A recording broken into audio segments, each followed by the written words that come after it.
The House will come to order. Without objection, we'll revert to reports of standing committees and divisions. Members, there's a copy of this order of business online. If there is no objection, the reports are adopted. Hearing no objection, the reports are adopted. Second reading of House files. Second reading House File Number 627. Second reading. Second reading House File Number 4576. Second reading. Calendar for the day. The first bill on the calendar for the day is House File 3429. The clerk will report the bill. House File Number 3429, number 1 on the calendar for the day, an act relating to elections, the second engrossment. I recognize the author of the bill, the member from Hennepin, Representative Nelson, to explain the bill. Thank you, Madam Chair and members. And members, House File 3499 is basically two parts of the bill. It's the HAVA, it's authorizing the HAVA dollars, the Help America Vote Act dollars, and for the Secretary of State to spend on our election, and also some of the procedures that deal with elections, holding this election during the COVID crisis. The first section of the bill basically is different things, changing the date where local officials can move their polling places, allowing us to electronically file, and for third-party candidates to collect signatures electronically and electronically file for office when they do that. The second part of the bill, there's a piece there having to do with electors, appointing electors for the Electoral College. Currently, the Republican Party's national convention would be being held. They'd have to have those right in the middle of their national convention. This just pushes it back 3 days so that they can do it after the convention is over. Then the other two parts of it, there's last December, the U.S. Congress sent new Help America Vote Act dollars to the state of Minnesota for securing our elections, making sure we have against hacking and all those things, and that money was sent to us, and there's a 20% match on that. And then there's also in March, when the COVID crisis started, they sent another batch of money to help us with the COVID situation, and there's also a 20% match for that. And this bill allocates that money from the general fund. There's one little caveat about the second one. There's been talk in Washington on the money we get in March. A lot of the states are having trouble because of the COVID, not being able to come up with their match. The federal government has been talking about in one of their next bills that they send through is to eliminate that match. If that happens, that money will stay in the general fund. And with that, Madam Chair, I'm ready for questions. There are amendments at the desk. The clerk will report the first amendment. Nash moves to amend House File Number 3429. The second engrossment as follows, and the amendment is coded A6. The member from Carver, Representative Nash, to your amendment. Thank you, Madam Speaker and members. This amendment, I believe to be a friendly amendment. In working in a bipartisan manner over the last number of weeks, we have come up with a bill that I think is pretty good. There are some problems that we have still with the number of days that remain for absentee ballots to be counted that are in the bill. The current law allows for 24 hours after the election is over. The majority party has put an additional 2 days beyond that. That's something that we objected to in committee, and this bill or this amendment will make it so that after the close of the election, that number of remaining outstanding uncounted ballots have to be counted. That number has to be sent and transmitted to the Secretary of State and posted so that folks can have some general sense of comfort as to the number of ballots that still have not been counted. With that is the amendment, and would ask for your support. Representative Nelson. Thank you, Madam Chair and members. I agree with the amendment. It's a good amendment. When we were negotiating this through, and when it got to Ways and Means, there was some concerned about, they're trying to work out the language on this with the Secretary of State's office to make it workable. They finally came up with the language that's workable for the Secretary of State and workable for the counties that are actually the ones that are doing the counting.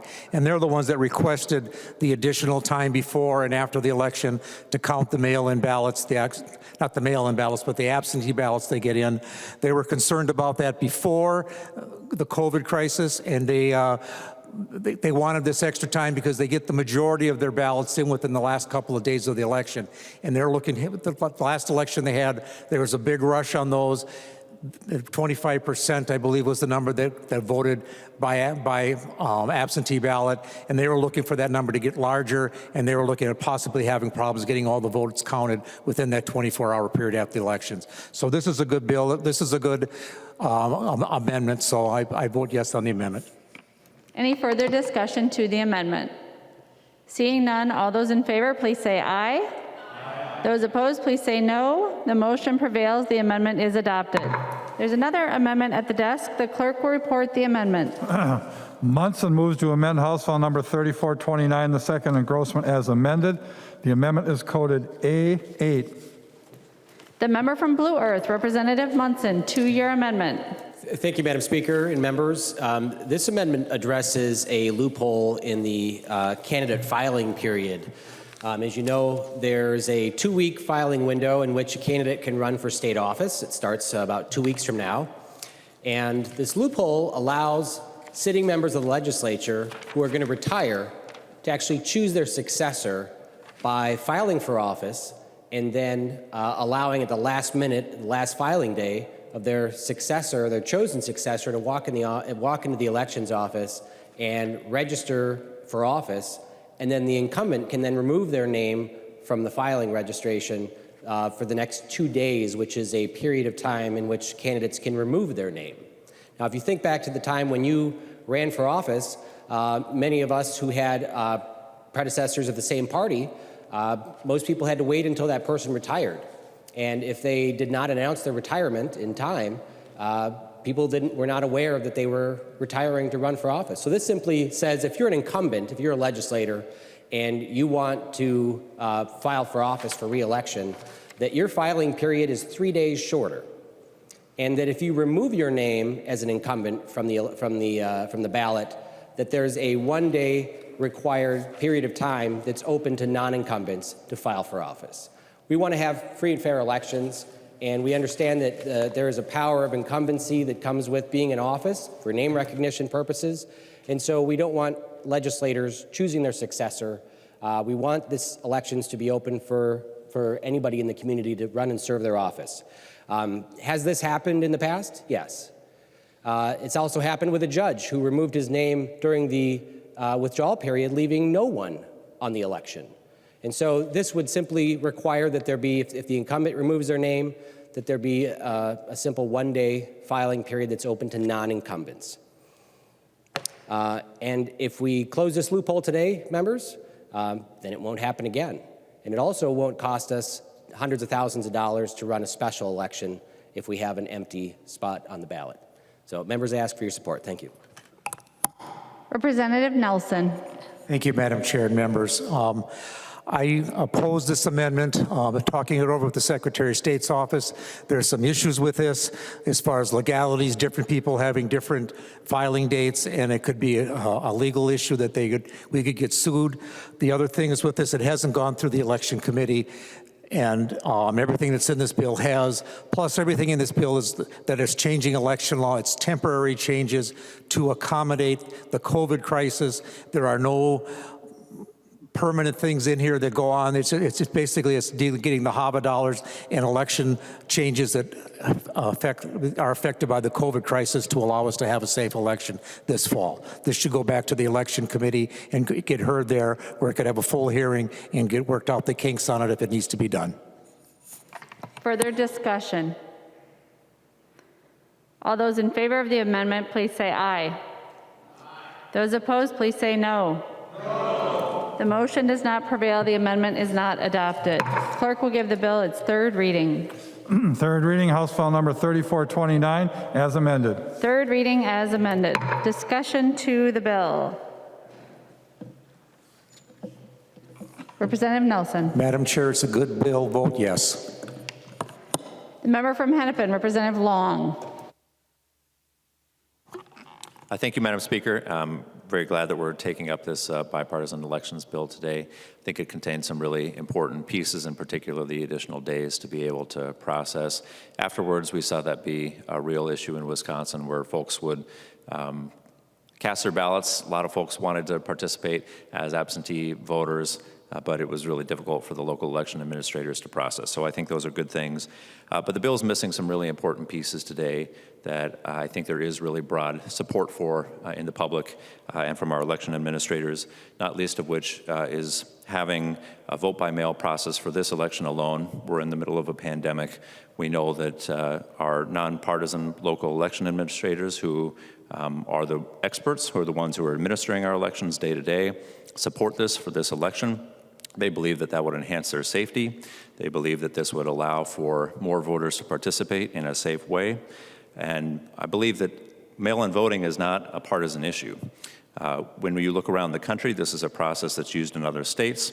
The state of Utah uses this. We have red states and blue states that use this to great effect. If you look at this last election, the state of Alaska had a very successful mail-in primary ballot where participation was up considerably over their last election. The state of Washington had the highest turnout in the entire nation with a mail-in ballot primary this time.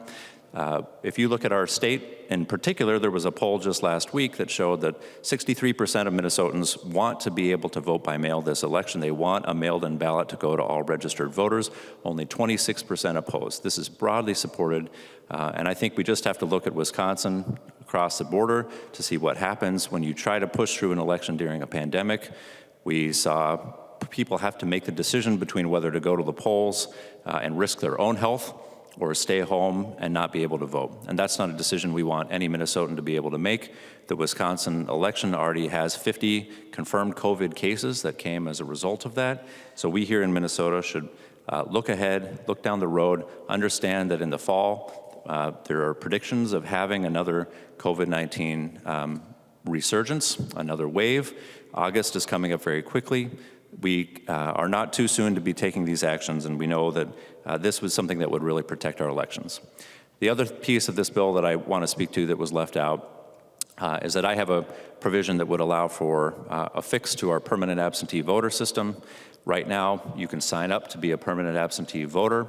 I have constituents who have come to me with great confusion because they signed their name as a permanent absentee voter, and then they think they're going to get a ballot, but that is not in fact how it works. You actually have to then request a ballot. They are only mailed an absentee registration for checking on that list. That's not how other states do it. It's very confusing to voters. There are 20,000 people who are signed up on this list, and we could fix this right now and avoid the headache of local election administrators having to deal with this issue and what we know is going to be a very stressful election. I presented this idea to the minority. They were not willing to move on it, although they didn't give me a reason why not. I'm hoping that we can continue to work on these issues and try to have some agreement down the road. This issue in particular, is the permanent absentee balloting, is supported by the League of Minnesota Cities, supported by Minnesota Association of County Officials. So with that, I'm pleased to support the bill today, but it falls short of where we need to go, and I'm hoping that we can come back and keep working on these issues. Thank you, Madam Speaker. The member from Olmsted, Representative Quam. Thank you, Madam Speaker and members. Would the author of the bill yield for a series of questions? He will yield. Representative Quam.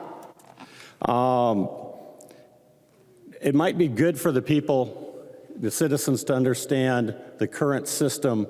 Can you enlighten us as to the number of weeks that early and in-person absentee voting can take place? Representative Nelson. Thank you, Madam Speaker, and Representative Quam. The currently under current law, 1 week before the election, or 7 days before the election, they can vote in person and their ballot gets counted. This is expanding it to 2 weeks before the election. And then we're giving an extra 2 days after, or 3 days after the election, but an extra 2 days to count the ballots. Representative Quam. Thank you, Madam Speaker. Would the author continue to yield? He will. Representative Quam. Can you have the rest of the question of the in-person absentee balloting? and the length before that you can do an absentee ballot. Representative Nelson. Thank you, Madam Chair, or Madam Speaker. I believe that's 45 days before the election they can vote in person absentee, and what confused me was that, but 7 days before they can actually put their ballot, the in-person absentee ballot, but they can actually put it in the counter and have it counted. Representative Quam. Thank you, Madam Speaker, members and people of the public. It's very obvious that we have a very accessible 45 days is quite a bit of time. We can in-person vote extensively beforehand. So we are providing. Representative Long indicated things were missing.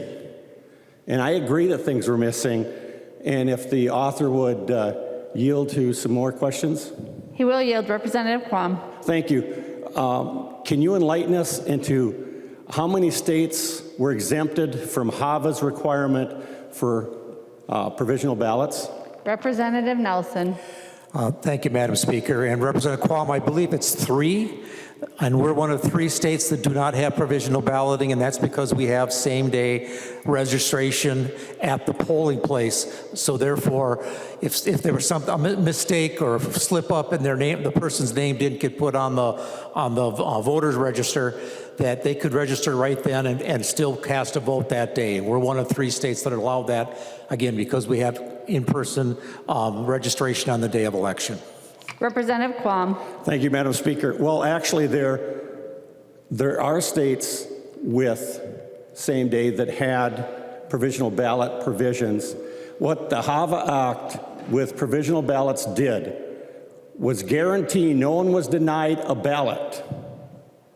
It was for voter accessibility. It was to prevent disenfranchisement. And this bill continues Minnesota being exempted, one of the 3. I believe it's about 96 or more % of the citizens of the United States live where they have that protection of a provisional ballot. This bill does not include that, and I'm disappointed. And then, would the author yield? He will yield. Representative Quam. Thank you. The Legislative Audit Commission did an audit of voter registrations. Are you aware that in 2016, over 16,000 voter registrations, and 2018, I believe it was over 15,000 registrations that were acquired by HAVA to be verified and checked at the Social Security Administration's website? Those votes, thousands of votes, those registrations came back as being bad. Is that something you're aware of as the author of this bill? Representative Nelson. Thank you, Madam Speaker. And Representative Quam, the part of the process when a person registers to vote, whether it's before the election or on election day, the Secretary of State's office sends a voter return, I know what it is, but anyway, they send a postcard out to the address that the person registered at. I could live at that address and vote on that day, and I may move a month later.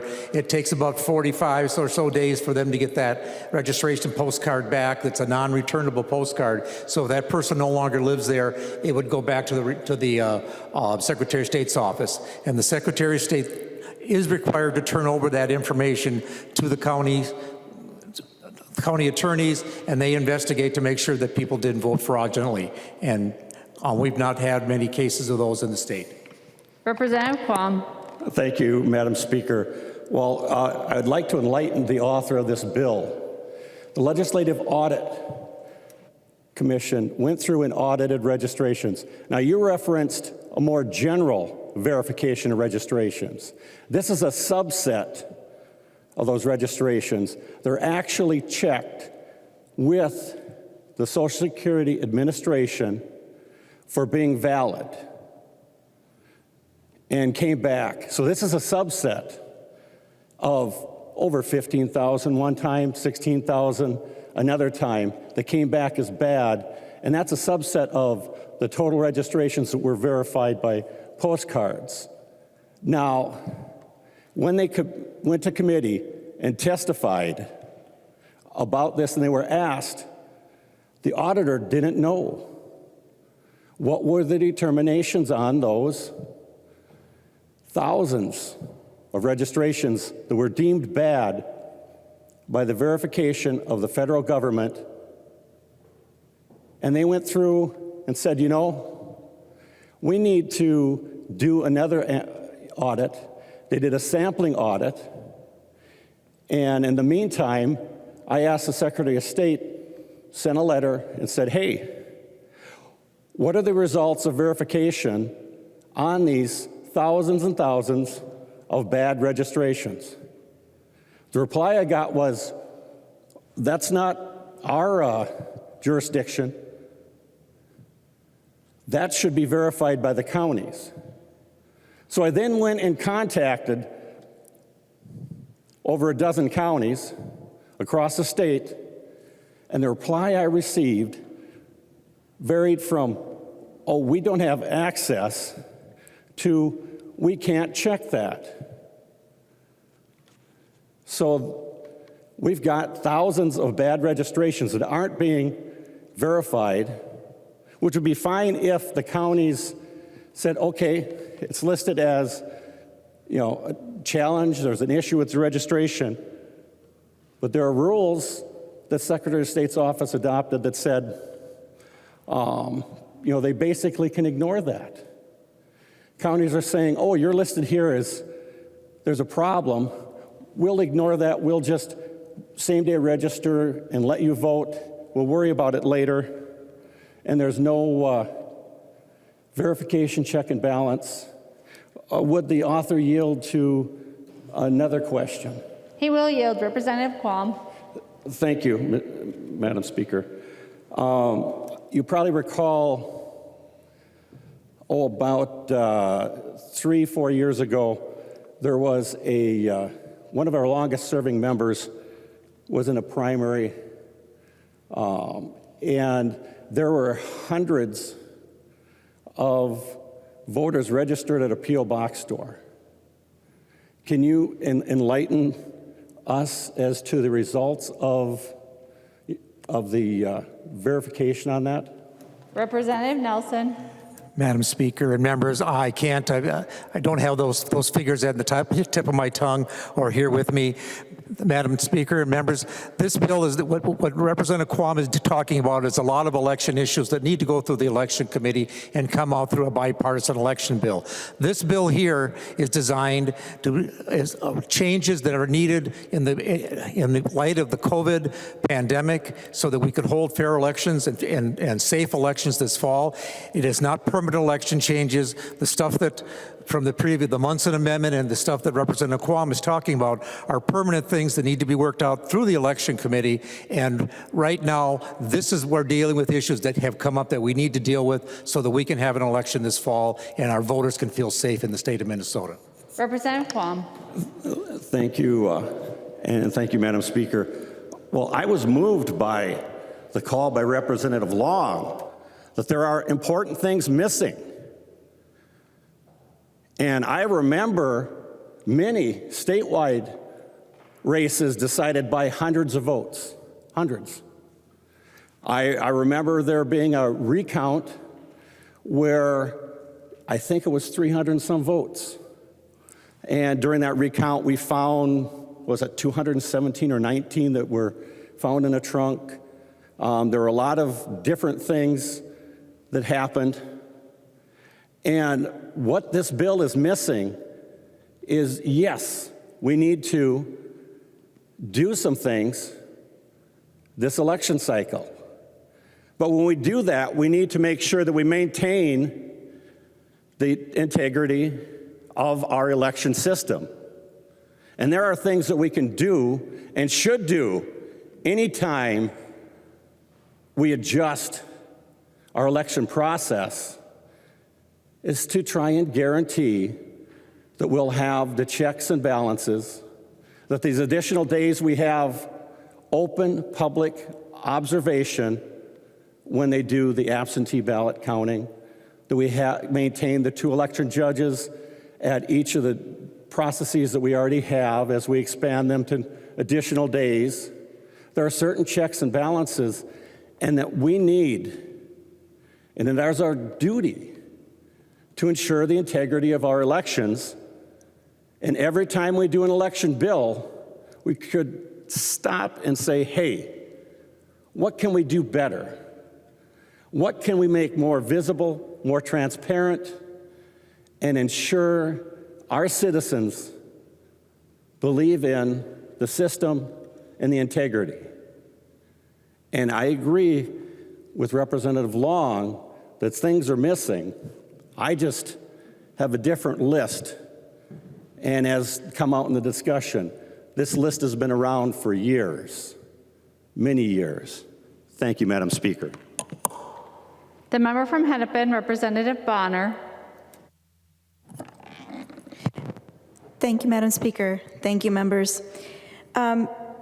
There is nothing more solemn than participating in our democracy and the ability to have the right to vote, the ability to lift up our voices and to be heard through the ballot box. That is something that here in Minnesota we take very seriously. And in fact, Minnesota has some of the highest voter participation year after year after year. We take that as that solemn oath, that civic duty, as something that we all hold dear. This bill is the result of a lot of work by folks on both sides of the aisle, and there is some great work done in this bill to make some adjustments, particularly in light of COVID. None of us could have foreseen where we would be today or the things that would be necessary in order to make sure that our elections stay free and fair and safe. I am very thankful to our friends on the other side of the aisle, as well as my Democratic colleagues, for all of the work that has gone into this bill. And of course, thank you to Chair Nelson for all of the work that he has done as well. That said, I also want to mention that as part of the chair of the vice chair of the Elections Committee, and with the work that I've done on the Blue Ribbon Commission on IT, one of the other pieces that's really important to note about this bill today is that we've had many robust debates about things like cybersecurity. And one thing that we know for certain is that those folks don't take a day off. They don't stop coming, and they don't stop getting more creative each and every day. So having access to those HAVA funds to allow us to make sure that we are continuing to have safe elections, that we are continuing to safeguard the data and the votes of individuals in our communities is critical. And I am grateful that we are able to work through that today. The last piece of that HAVA funding, of course, as you know, provides much needed abilities for us to make sure that our poll workers are safe, that we have in place all of the pieces necessary to ensure our democracy. And I'm thankful for all of those pieces and for this piece of legislation today. But one last thing before I go that I'd like to bring up is that, as my colleague Representative Long mentioned, there is one very critical piece missing today, and that is the idea of voting by mail. Voting by mail has been done in red and blue states and has been effective, and it has been safe. More importantly, there's this saying that says we should work smarter and not harder. We know that voting by mail is not only cheaper for the state, it is safer, and it has robust checks and vetting by the Office of the Secretary of State. These are things that are critical. And when we work to get this, we know from talking to experts that one of the challenges we may face this fall and in our general election is that many of the folks who dedicate themselves to being in our polling locations and dedicating themselves to democracy are in high-risk categories during this pandemic. Many of these poll workers are not able to fulfill that duty anymore. These are individuals who have spent decades as election judges and helping ensure that our democracy happens as it should. If we do not have enough poll workers, we know that there is a strong possibility that polling locations may have to be modified, either in their location, because they belong in a place with their high-risk populations, or because we simply don't have enough and we will have to combine polling locations. By doing that, that also means that we are potentially asking voters to wait in line, very long lines for hours, people who may be at higher risk. And I have a very difficult time asking folks in my community who are elderly to stand in a line for 2 to 3 hours to vote. I don't think that's fair. It's certainly not safe, and asking them to make the calculation between their own personal safety and their vote is not reasonable. But the other thing that I'd like to say about voting by mail is to keep in mind that many areas of our state already have the ability to vote by mail, and in fact, they do so exclusively. Many of our smaller cities and townships do so. They do it effectively. But what's troubling about this concept of vote by mail is that we can trust that in these small communities that those folks can be trusted to vote by mail. But what we're really saying is that in communities like mine, that the folks of Maple Grove and Osseo, of Plymouth and Minnetonka, of Minneapolis and St. Paul, that somehow they are less trustworthy and cannot be relied upon to vote by mail. Not only is that inaccurate, it is flat out wrong. I think that we need to take a hard look at how we address this crisis and make sure that we are ensuring equity for all people, no matter what their risk category, no matter what their party line may be. I think that is essential to ensuring the foundations of our democracy. I want to thank you, the folks on both sides of the aisle once again for their hard work today, and it is my hope that we can continue this work to get that done. Thank you so much, members. The member from Carver, Representative Nash. Well, thank you, Madam Speaker and members. Yes, Representative Bonner is right. A lot of bipartisan effort was expended to get the bill to where it is today. The bill started off much differently, and I'm glad that we were able to remove some of the provisions that were in there that would have prevented that bipartisan effort. So I wanted to thank Chair Nelson and Chair Dean for working with us. You know, the bill's not perfect, and I think that both sides will walk away saying, I wish that this, whatever, insert your thing into there. Some wanted to vote by mail. We didn't want vote by mail because we feel very strongly that if you want to vote by mail, we have that covered today. So you can do that via absentee balloting. But, you know, there are some things that are now in the bill that we had asked for that provide some comfort and some guidelines. Namely that there initially was emergency powers for the Secretary of State. That's been removed, and I'm glad that's been removed.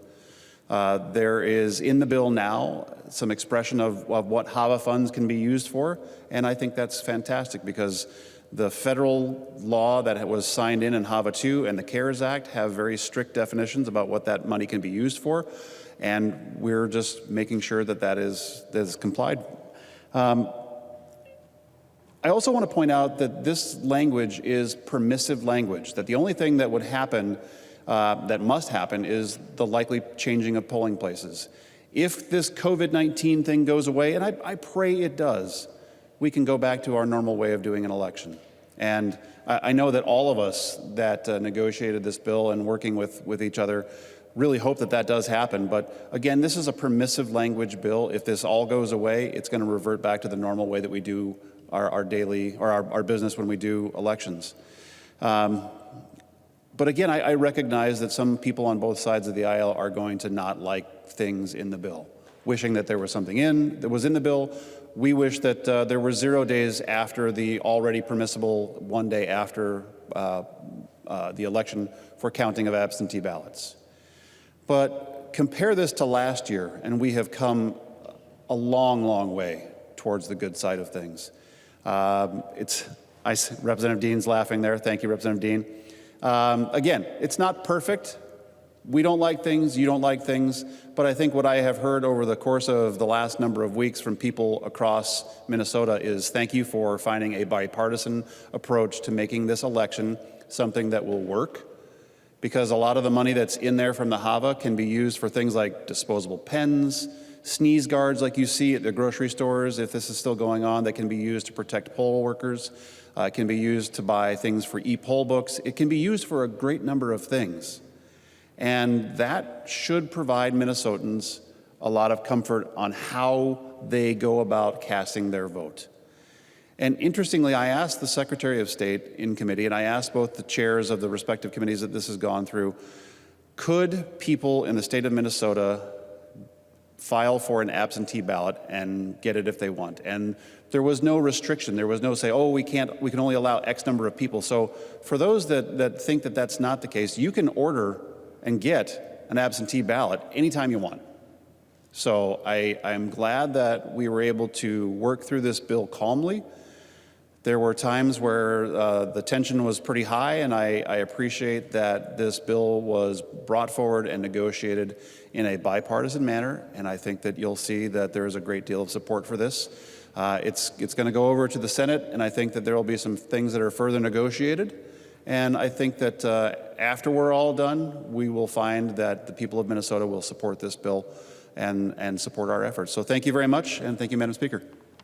The member from Hennepin, Representative Jordan. Thank you, Madam Speaker. To illustrate why this bill is so important, members, I'd like to tell you about my polling location. I live in Minneapolis's 1st Ward in Precinct 6. My neighbor is active and civically minded, and we have extremely high voter turnout, 78% in 2018. And some of us do vote absentee, but many of us vote in person at our polling place, which is located at Parker Skyview High Rise. Parker Skyview is a 25-story public senior high-rise with over 300 units. And normally, having our polling location in such a large building is wonderful. Residents, many of whom have limited mobility, can vote from their own building, and it's helpful to have voting taking place in a notable and accessible community landmark. In 2018, over 1,500 people successfully cast their ballots on Election Day. But as we've heard today, this will not be a normal election year. Because of COVID-19, what would normally be a happy celebration of our democracy will require major changes to keep all of us in 1-6 safe, and the residents of Skyview in particular safe. These residents are among the most vulnerable to this horrible illness, from which seniors, people of color, and individuals with underlying health conditions have suffered the most. And my precinct is not unique. 4 out of 14 polling locations are senior residence buildings in my district. And without this bill, my neighbors and I will have an impossible choice, that between exercising our right to vote and protecting our health. And that is why I am so grateful that we will be able to grant Minneapolis the flexibility to change polling locations and provide for voter safety within our polling locations. And I'm also happy to see that we have enabled more time to process absentee ballots, and that we are giving municipalities the ability to train additional staff to ensure that residents in healthcare facilities can exercise their right to vote. It should be noted that the safest place for my neighbors and I to cast our vote is at our own kitchen table. And then to echo Representative Long and Representative Bonner, I hope that in the future we can address increasing voting by mail by mailing every registered voter an absentee ballot. Many Minnesotans already enjoy having a ballot automatically mailed to them, and my constituents deserve the same. Members, voting is a right, and I'm proud to ensure that my neighbors can exercise it. Every voter deserves the right to vote safely and without fear of exposing themselves and others to illness. Thank you, and I urge passage. The member from Stearns, Representative O'Driscoll. Thank you, members and Madam Speaker. The 10 years that I've been in this chamber, I've served every one of those years on the Elections Committee or the Government Operations and Elections Committee. I have also chaired the Government Operations and Elections Committee. I've also had the opportunity to sit on the Commerce Committee. And two things I can stand before this chamber today and tell you are controversial: elections bills and liquor bills. And this year I get to be involved directly in negotiating both of those. That notwithstanding, I think some important clarifications need to be made here today about current law and what this bill does and what this bill does not do. Number one, what this bill does do is it expands the opportunity for counties when absentee ballots, which are currently permissible under law, for 40-plus days before the election. By the way, the purpose for that is so that we don't disenfranchise our members of the military who are out there fighting for us, for our freedoms, so that not only can we do what we do here, that other countries across the world would have that same opportunity to go into a polling place and cast their ballot in a free election. What this bill does is it makes money available so that counties have the resources to be able to do counting of absentee ballots for 14 days before the election. What does that do for us? It gives us more accurate results on the night of the election. Because we don't have mail-in ballots doesn't mean that people can't request an absentee ballot. And that's a very important thing to keep track of. Because when we talk about an absentee ballot, we have been able to request those for any reason here in the state of Minnesota without needing to have an excuse. What it also does is it also allows folks to be able to safely, which are concerns that people have on this bill, and with mail-in ballots, safely in their own home, cast their ballot and send it back in. What else does it do? It allows us as a legislature, when we are putting together what will appear to be a bipartisan House and bipartisan Senate bill on the newly elected Governor Tim Walz's desk. Why do I say newly elected? Because he did not have a chance to get an elections bill last year on his desk for consideration. His predecessors, Governor Dayton, Governor Pawlenty, and the list goes on, have always said that they want to have a bipartisanly supported bill coming off the House and Senate floor to go on the desk of the governor, because those folks in the legislature represent the voice of the people across the state of Minnesota. And to avoid the scales being tipped one way or the other, both parties had to agree. And this year, Tim Walz apparently is going to be getting, as governor, that opportunity to have a bill delivered to his desk, take off of his desk a lot of things that he's doing right now, and managing the COVID-19 epidemic here in the state of Minnesota, where he doesn't have to worry about what would he do in the case of elections. The legislature has taken care of that for him, or appears we're very close to having that taken care of. And I'm hoping that Governor Walz will follow in the steps of his predecessors of taking that strongly bipartisanly supported legislation and signing off on it. That would be good for Minnesota. And Chair Dean, I want to also tip my hat a little bit to you today, sir. You have been very accommodating to the discussions that happen in the Elections Commission, or committee, I should say. And I bet you didn't know you were going to have that much fun when you signed on as the chair on that. But I will compliment you that you let us as minority members have the opportunity to share our thoughts unfettered. And I want to compliment you for that, because that's important. I also think that it's very important to remember that in these difficult times, we are going to allow Minnesotans the ability to still continue to vote. As I mentioned earlier, one of the reasons why we allow ballots to be mailed 46 days before the election is to accommodate our military members.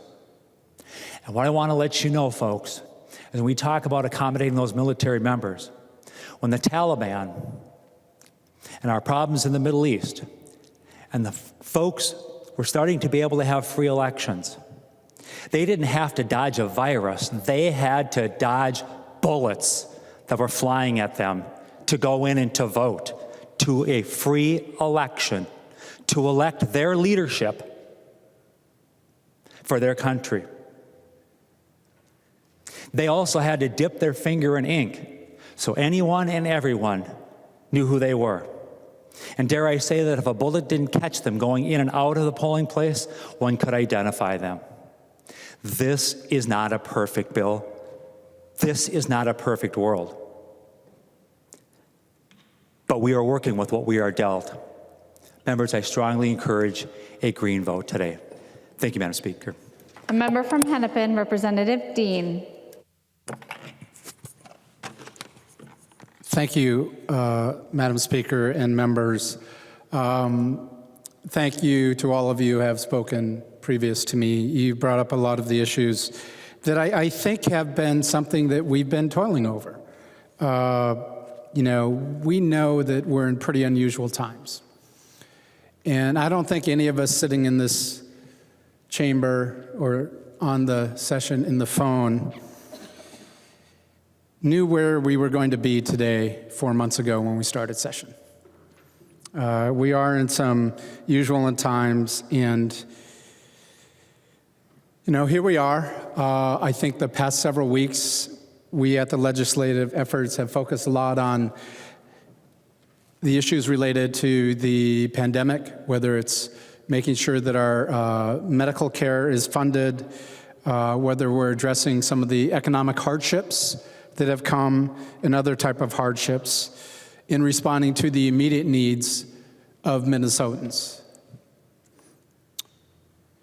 A few weeks ago, several members here, including myself, the Secretary of State, we took a look at the impact on Minnesota voters and poll workers during this time of the COVID-19 crisis and how that was going to impact the 2020 elections. Yes, we will have elections in 2020. And although that may have seemed far away, the preparations for that is already beginning. And we will get through that in the next few weeks. But over the past couple weeks, a group of us have been working to put together a bill that would allow for a significant increase in the number of Minnesota voters who would use no excuses absentee voting. In the statewide elections in 2018, I believe we were close to 25% of voters voting through absentee. And I think with this bill, I think we can surmise that we could probably get that up to 55 to 65%. And what that will do is that will reduce the number of people that will go to the polls on election day so that voters and workers will be safe. And we won't see what happened in the state of Wisconsin in their recent election. I don't believe that we will allow that to happen in the state of Minnesota. And this agreement that was agreed to by bipartisan legislators, it was not just us as legislators. The Secretary of State was involved, along with both of the committee chairs, as well as the leads, the GOP leads in those committees. And I want to call out bipartisan staff participated in developing what we're looking at, as well as our nonpartisan staff. But I think the thing we need to recognize is that this was significantly influenced by local and county election officials throughout the state, and they're the ones that actually conduct our elections. So I'm glad for their input. That was really critical in shaping this bill so that they can do their jobs come election day. And I just want to remind folks that in Minnesota, we have roughly 3 million people that will vote in our upcoming elections. And we have 30,000 people that work our polls on election day. So I, like some, believe there is possibly a more effective way to keep Minnesotans safe, and that would be through mail balloting being sent to all registered voters in the state of Minnesota. But I also know that there's strong opposition, and the reality of completing something like that this year is just not something that I think we should be focusing on. I think focusing critically to the situation we have at hand and making sure that we know today what our plan is, not knowing what the world's going to look like this coming August or this coming November.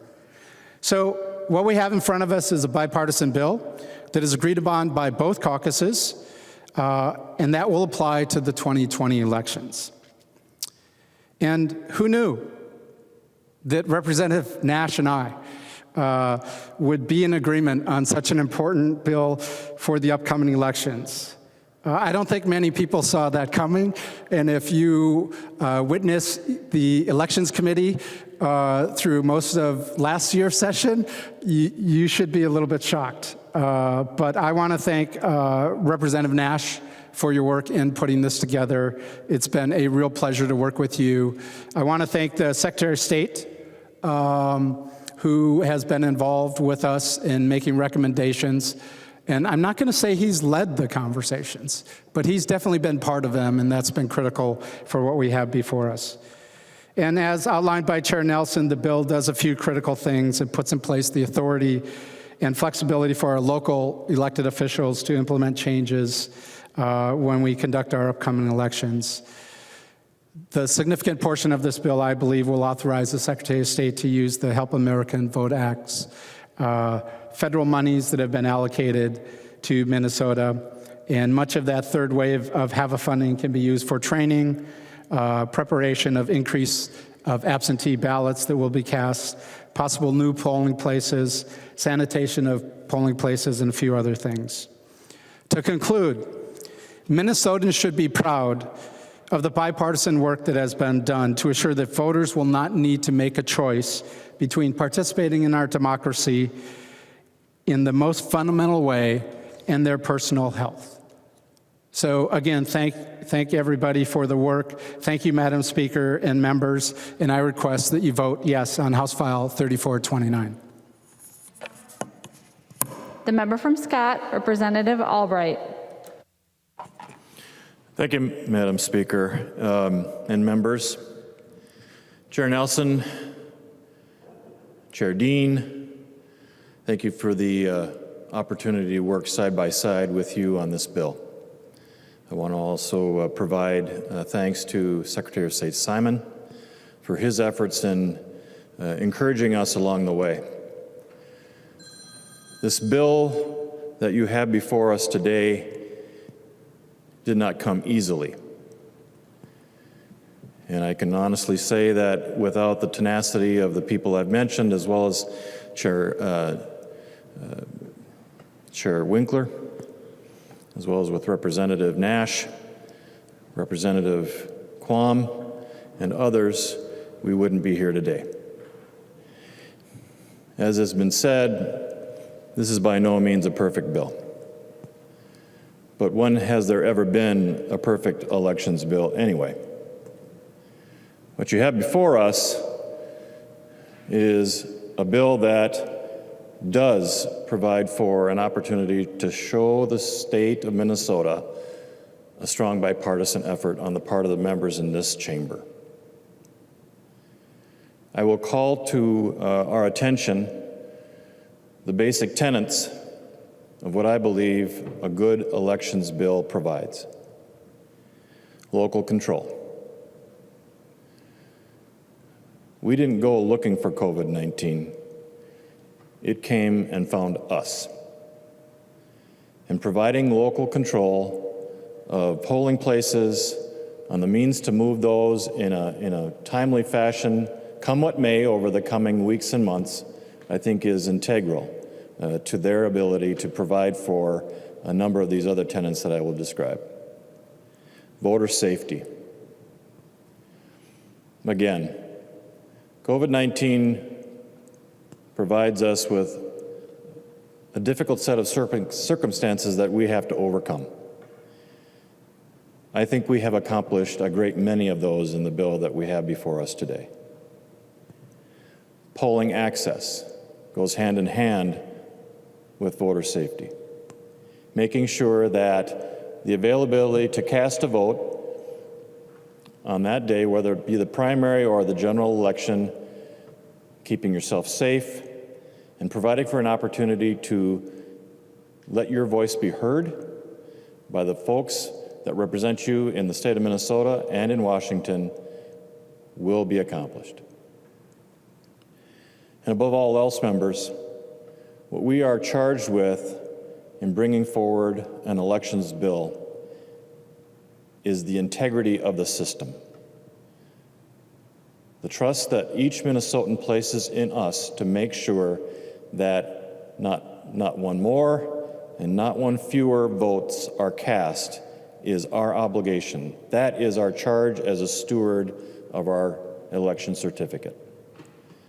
And I believe that this bill goes a long ways towards accomplishing those goals.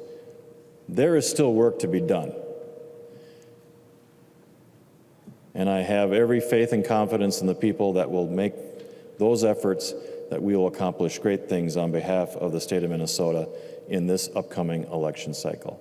Thank you, Madam Speaker. The member from Hennepin, the Majority Leader, Representative Winkler. Madam Speaker, members, thank you for the debate today and the work done by both Republican and Democratic members over the last several weeks to put together a bill, which I wouldn't call a bare minimum, but it is certainly a must-do bill. In order for our election system to function this fall under the cloud of COVID, we need to be able to provide greater flexibility to local elections officials and the Secretary of State, and we need to provide the funding to enable them to adapt our voting system. That's what this bill does. And because we have done such good work on a bipartisan basis, we have been able to avoid a lengthier floor fight over provisions that one side might like more than the other. And we've avoided the whole positioning and kind of the legislative turkey dance that often precedes real negotiation and work.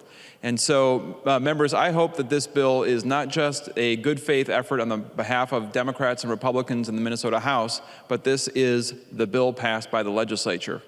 Today, the leaders of the 4 primary caucuses in the legislature said that we have a deadline of midnight on this coming Saturday night to get legislative issues agreed to by members of the House and Senate.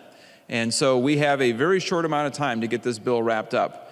Bills that don't meet that deadline are unlikely to be able to be passed in the timeline that we have left to us and with the staff resources available. And so I hope that as we move this bill forward today on a strong bipartisan vote, that the Senate hears that vote, sees the deadline, and recognizes that this work product is as close to being finished as it could possibly be, and that we need to move forward on this bill. And if we can't move forward on that basis, we will be throwing into jeopardy the state with the highest voter turnout, the strongest election system, and the best, most well-functioning democracy in the country. We can't afford to do that. I'm proud of the Minnesota House of Representatives for bringing forward a bill that will accomplish what we need to accomplish this year, and we hope that our friends in the Senate take this bill up and pass it right away. I ask for a yes vote. There being no further discussion, the clerk will take the roll on the bill.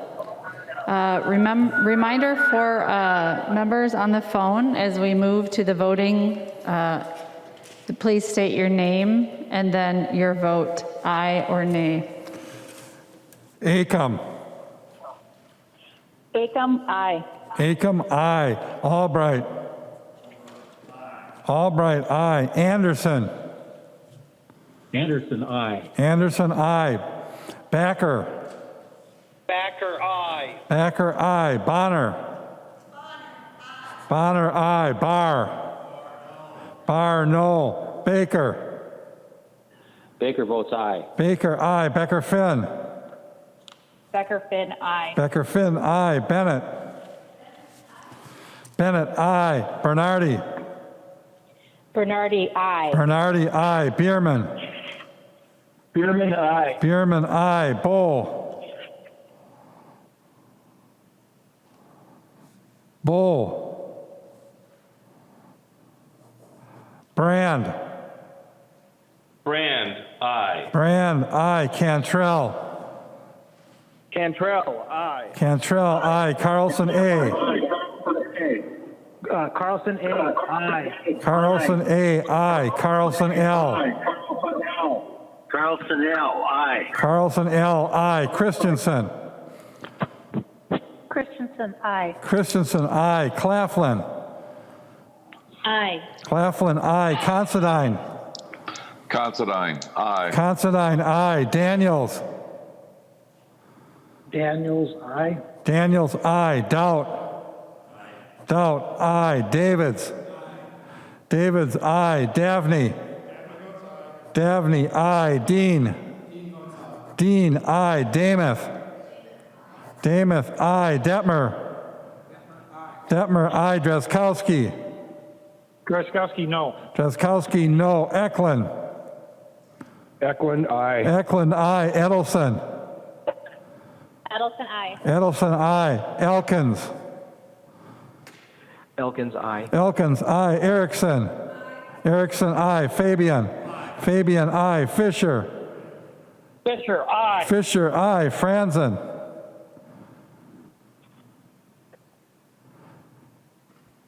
Franzen. No. Franzen, no. Freiberg. Freiberg votes yes. Freiberg, aye. Garofalo.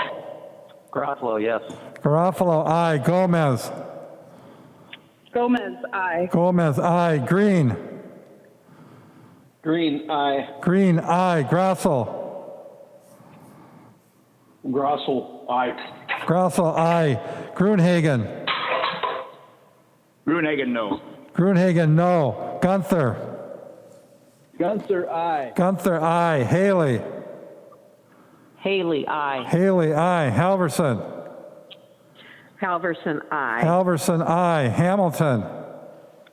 Hamilton, aye. Hamilton, aye. Hanson. Hanson. Hanson, aye. Hanson, aye. Hassan. Hassan, aye. Hassan, aye. Hausman. Hausman, aye. Hausman, aye. Heinrich. Heinrich, no. Heinrich, no. Heinzman. Heinzman, aye. Heinzman, aye. Her. Her, aye. Her, aye. Hertos. Hertos, no. Hertos, no. Hornstein. Hornstein, aye. Hornstein, aye. Howard. Howard, aye. Howard, aye. Hewitt. Hewitt, aye. Hewitt, aye. Johnson. Johnson, aye. Johnson, aye. Jordan. Jordan, aye. Jurgens. Jurgens, aye. Jurgens, aye. Keel. Keel, aye. Keel, aye. Cleavorn. Cleaborn, aye. Cleavorn, aye. Cagle. Cagle, aye. Cagle, aye. Katiza Watun. Katiza Watun, aye. Katiza Watun, aye. Kosnick. Osnick, aye. Kosnick, aye. Kreshaw. Kreshaw, aye. Kunish Podine. Kunish Podine, aye. Lehman. Lehman, aye. Lehman, aye. Lee. Lee, aye. Lee, aye. Lesh. Lesh, aye. Lesh, aye. Liebling. Liebling, aye. Liebling, aye. Lean. Lane, aye. Lean, aye. Lilly. Lily, aye. Lily, aye. Lilly, aye. Lippert. Aye. Lippert. Lippert, aye. Lippert, aye. Lislegard. Lislegard. Lislegard, aye. Lislegard, aye. Long. Aye. Long. Long, aye. Lucero. Aye. Lucero. Lucero, no. Lucero, no. Lewick. Lewick, aye. Lewick, aye. Mahoney. Mahoney, aye. Mahoney, aye. Mann. Man votes aye. Mann, aye. Mariani. Mariani, aye. Mariani, aye. Marquardt. Marquardt, aye. Marquardt, aye. Mason.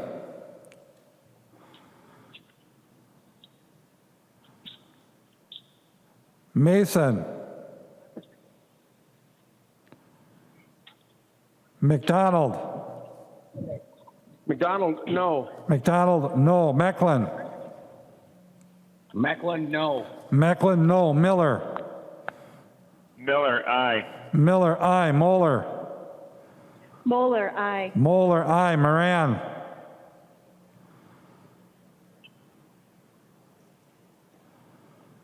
Moran.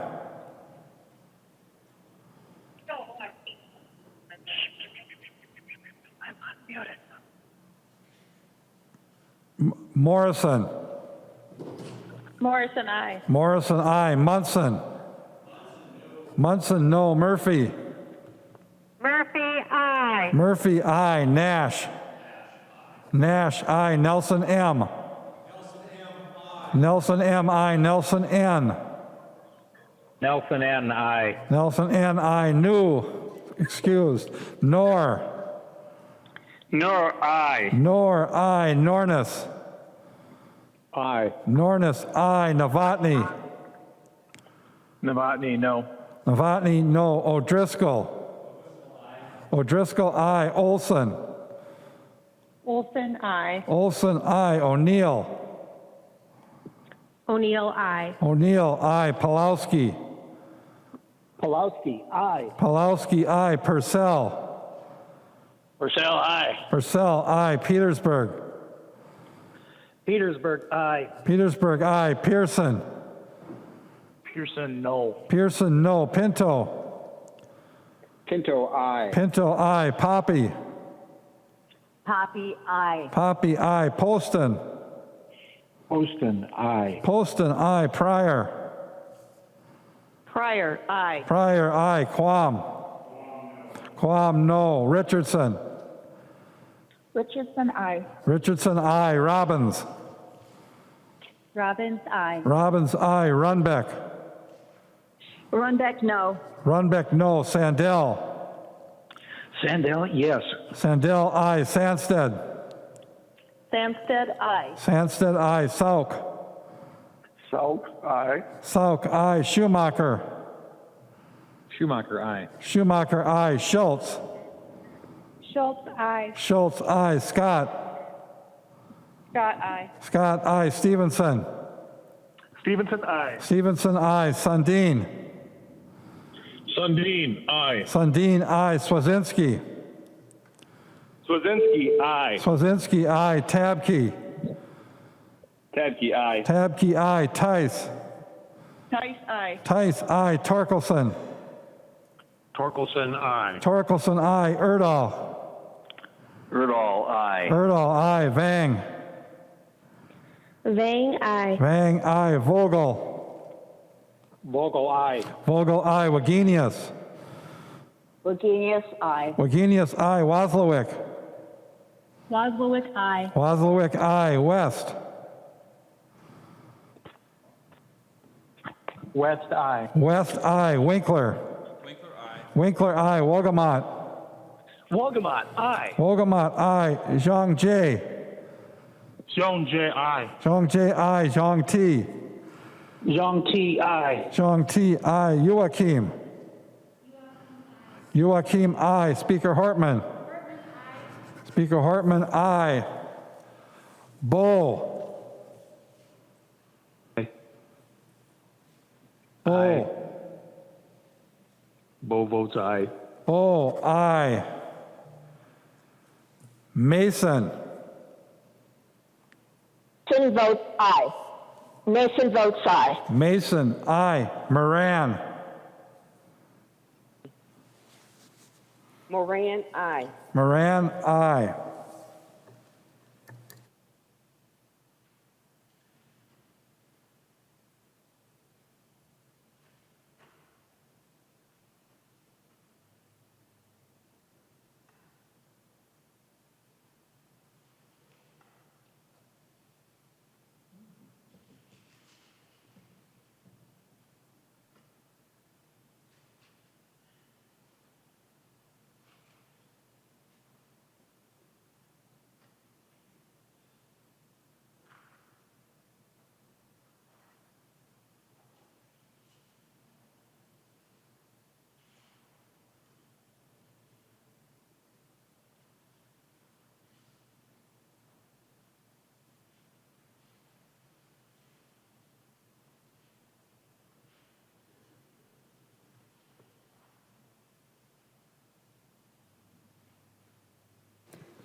There being 119 ayes and 14 nays, the bill is passed as amended and its title agreed to.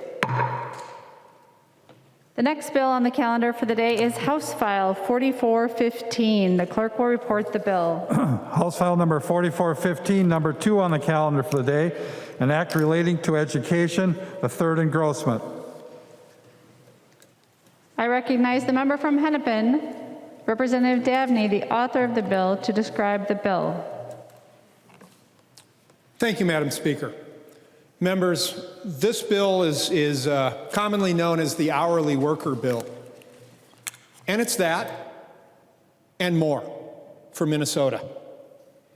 Our goal with this legislation is twofold: to assert our role as a co-equal branch of government, and the policy-setting branch at that, and to support schools, staff, students, and families by directing a stable and predictable a path forward amid what is, and certainly feels like, a challenging situation. This body has been looking forward, anticipating the challenges that students and staff and families are experiencing, and planning for them. With the extension of the distance learning to the end of the school year, the right call by Governor Walz, it's urgent that we act. In this turbulent time, Minnesotans need as much certainty as we can provide them. Lord knows the COVID-19 virus provides them with enough uncertainty. Certainty on whether they have a job tomorrow and a paycheck coming on Friday. Whether their child gets to advance a grade in school as anticipated. Whether their store, restaurant, or other small business will have customers. This is even truer for those we have deemed to be essential workers during this public health crisis.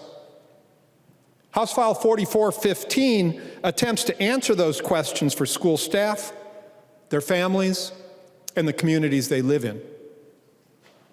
We propose holding school districts financially whole as possible as they implement distance learning so that they in turn can keep their education support personnel, bus drivers, food program, and other hourly staff whole during any school closures related to the current public health crisis. During this challenging and unexpected time of distance learning, Minnesota school staff have stepped up in extraordinary ways. We recognize and respect the value that they create every day during this time for students, as they have every day in school previous to this. This includes those employed by private companies, such as many districts use for bus transportation. By doing so, by keeping those districts and those staff and their families whole, we also support the communities as many small businesses across the state feel the stress of the current abrupt economic changes. Many of those small businesses are opening up again today, providing curbside service. What they need is not only to open their doors, what they need is customers at those curbs waiting for them.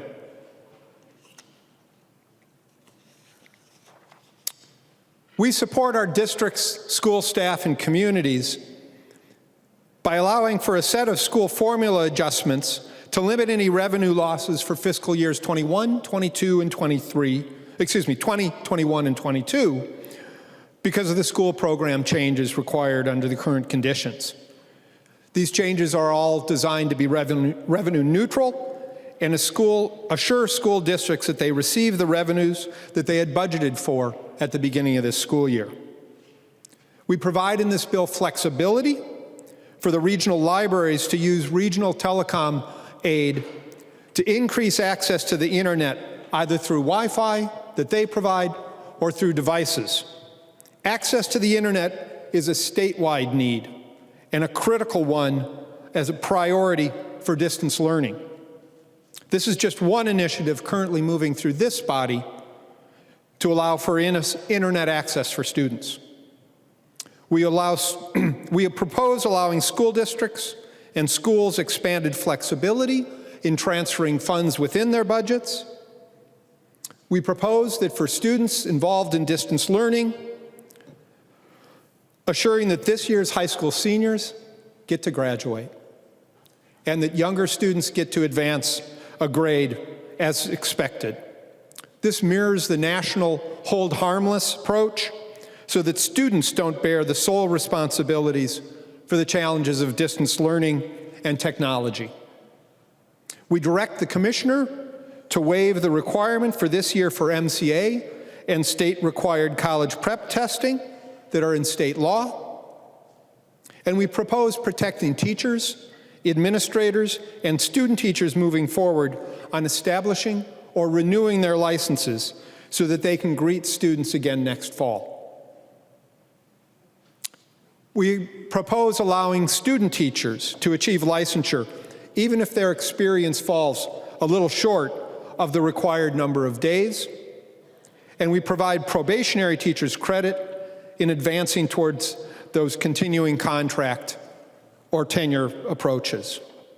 Members, this is our opportunity to invest in the essential workers in every community in the state so that they can in turn invest in their communities. Get a cup of coffee at the coffee shop, a new pair of pants at the clothing store, a can of paint at the hardware store, or top off the tank of gas at the gas station, and give those retailers and those businesses the support they need. I urge your support for House File 4415. Thank you, Madam Speaker. There's an amendment at the desk. The clerk will report the amendment.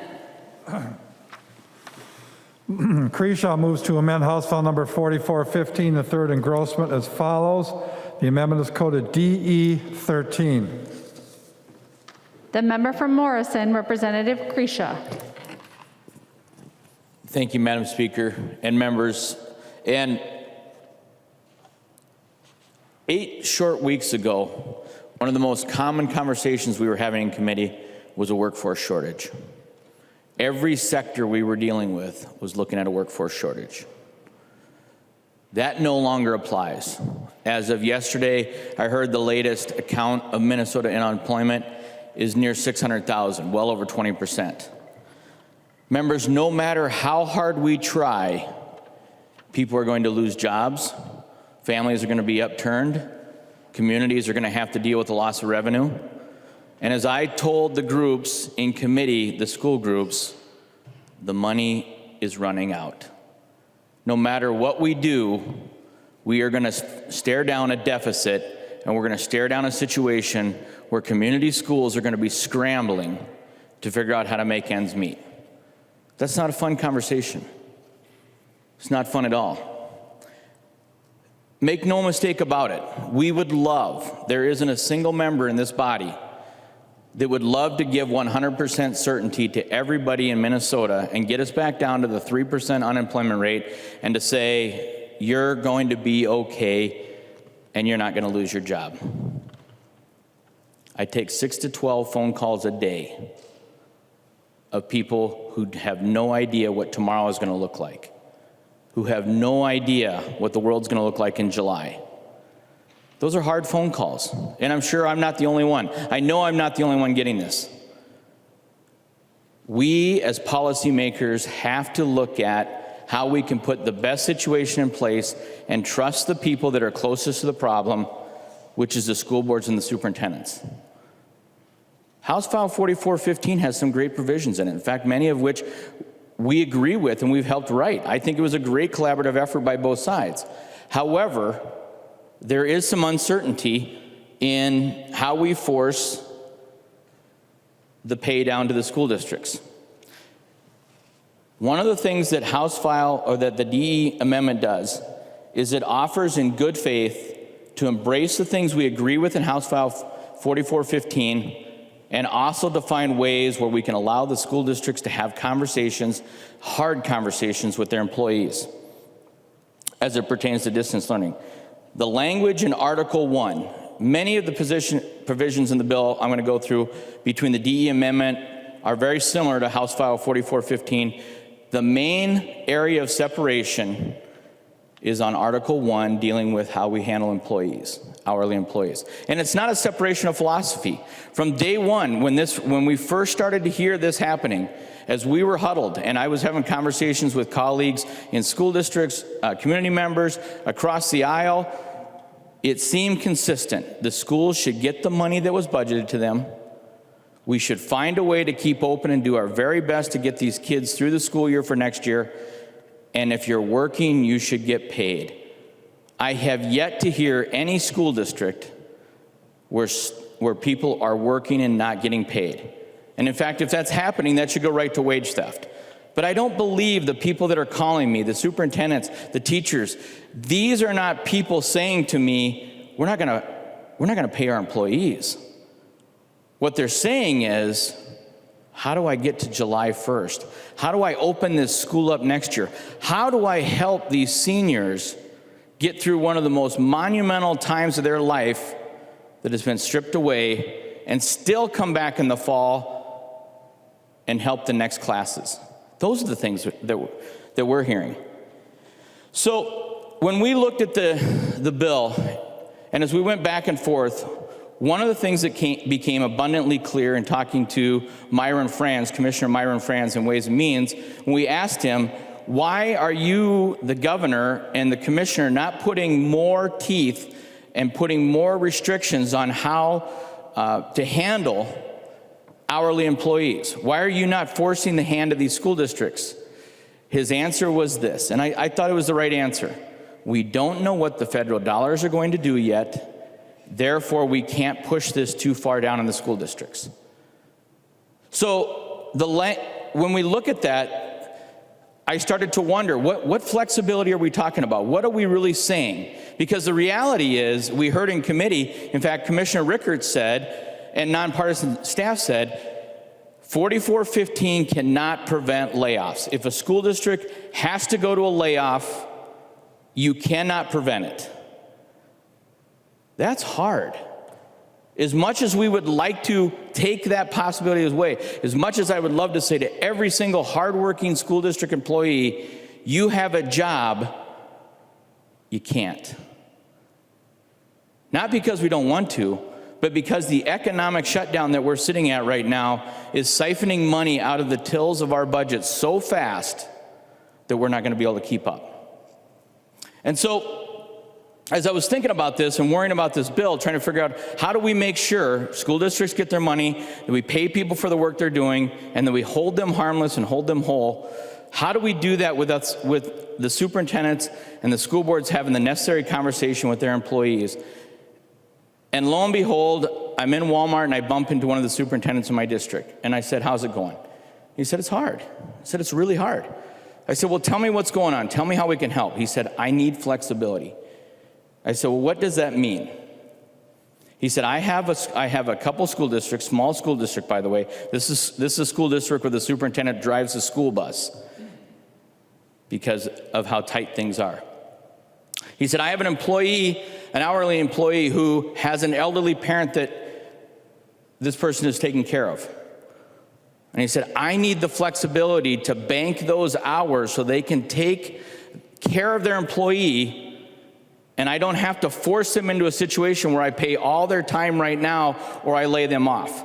He said, as I see the bill now, I have two choices. I pay the entirety of the contract, which was put together before the crisis, or I lay them off. He said, that's a tough position. He said, give me the flexibility. I will work with this person. I will make sure I retain their employment, but I need to do it for the long haul.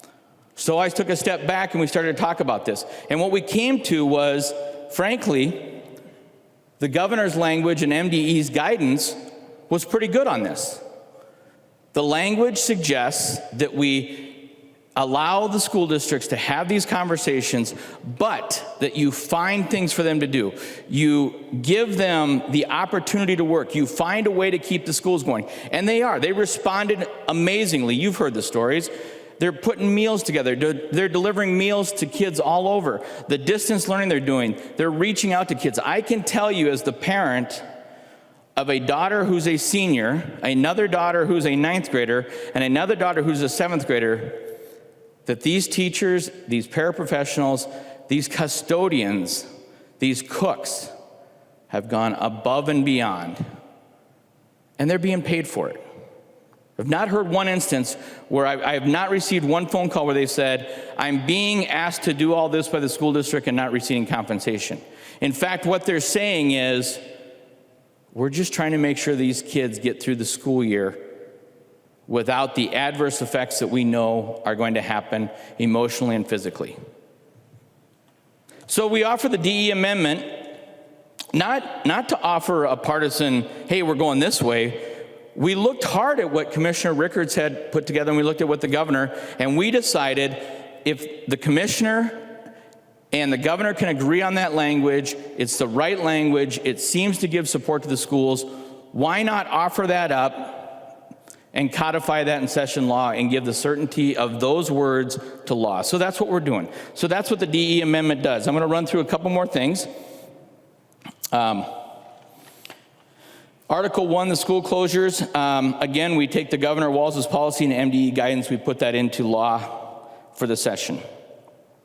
Similar to 4415, we have payment of contractors agreeing to pay their employees. So bus drivers and contracts, we make sure we take care of that. Ensuring teachers can count the school year towards their 3-year probationary period minimizes truancy concerns for students. All those things, full agreement on. There's formula adjustments in Article 2. Expands the allowable use of surplus library telecommunications aid and cash flow adjustments.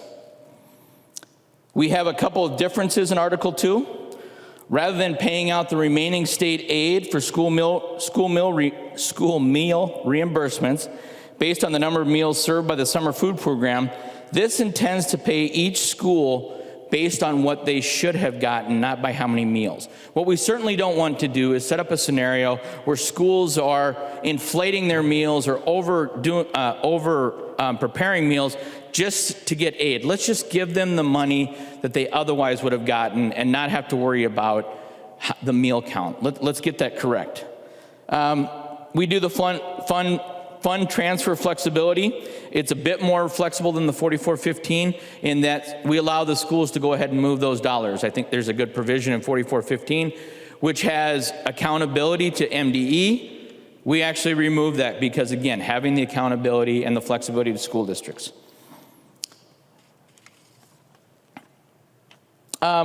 We have an Article 3 that's very similar for session law on the statutory minimum number of instructional days.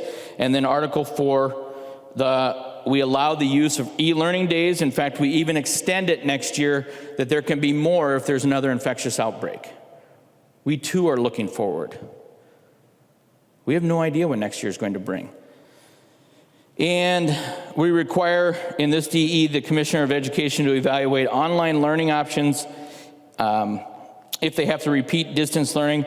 And this would be consistent with the governor's executive order. So again, members, I don't see this as a complete diversion. It's another solution. It's another attempt at trying to get to a problem we all know and recognize.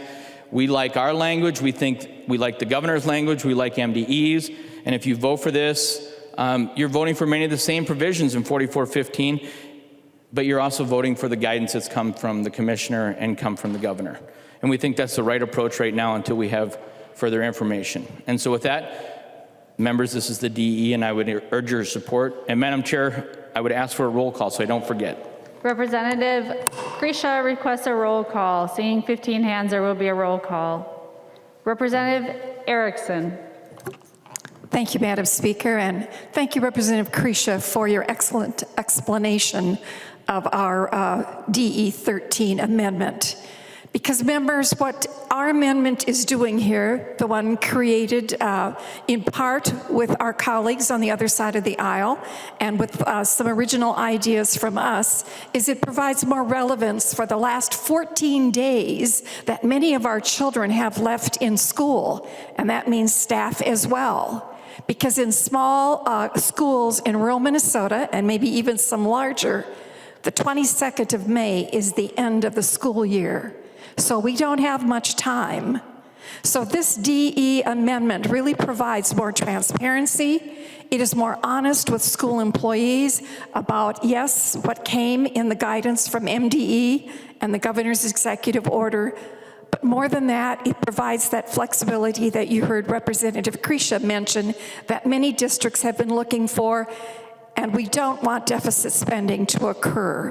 Other expenses have cropped up during these days of COVID-19, and so we need to make sure that our school districts are going to be whole and held harmless before the end of these next 14 days, and for districts who go in to the end of May and June the same. In addition, this DE 13 has a more, I think, specific monitoring and evaluation by the Commissioner of Education.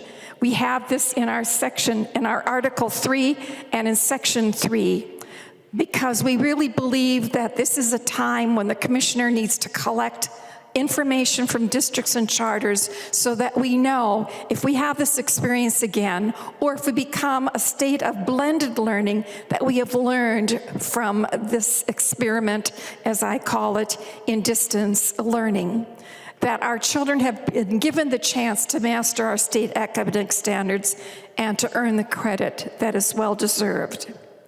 We also ask for a savings, that the commissioner would distribute any savings attributable to the suspension of statewide testing.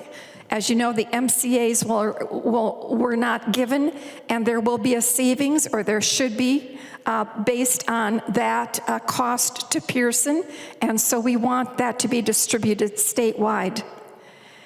Another very, very good proposal that we've included in Section 5 is the ability for those teachers whose license would be renewed during this next calendar year to be able to complete that renewal based on the renewal units they have earned, and to receive that relicensure without having to go through that process that's required, unless, of course, there's a disciplinary action. That's really important to our teaching staff, to be able to go to PALSB and get approval for renewal of their license if it expires in this calendar year of 2020. You heard Representative Krisha mention Article 4, which is not contained in 4415, is a new provision that we've added because we think it's important to focus on e-learning and to put in our session law some of the provisions that are going to be important for future instances when we may need to go to e-learning. And finally, an evaluation of online learning options. We also asked the commissioner to evaluate those options for expanded enrollment of existing online providers who are serving our students. There are so many online programs out there that our children are taking advantage of, that parents are trying to figure out day in and day out as parents are working with their children to support our statewide standards. This is a very good provision. So members, I think what we have here in the DE13 amendment is something that's more relevant to our situation presently, that's more honest with school employees, and that really serves the situation of this COVID-19 school closure, distance learning, more to the expectation that we have of our school staff and our children and their learning. I ask for your yes vote. Thank you, Madam Speaker. The member from Hennepin, Representative Joachim. Thank you, Madam Chair. I want to thank the other side of the aisle for working with us on this bill from the very get-go. I know Representative Davnie and I looped you in, and we appreciate the working relationship we had. I do have some concerns about some of the sections in this DE13, though. Article 3, Section 5, I applaud you for wanting to renew the contracts of our current teachers, but we all know that we also have a lack of teachers in the classroom.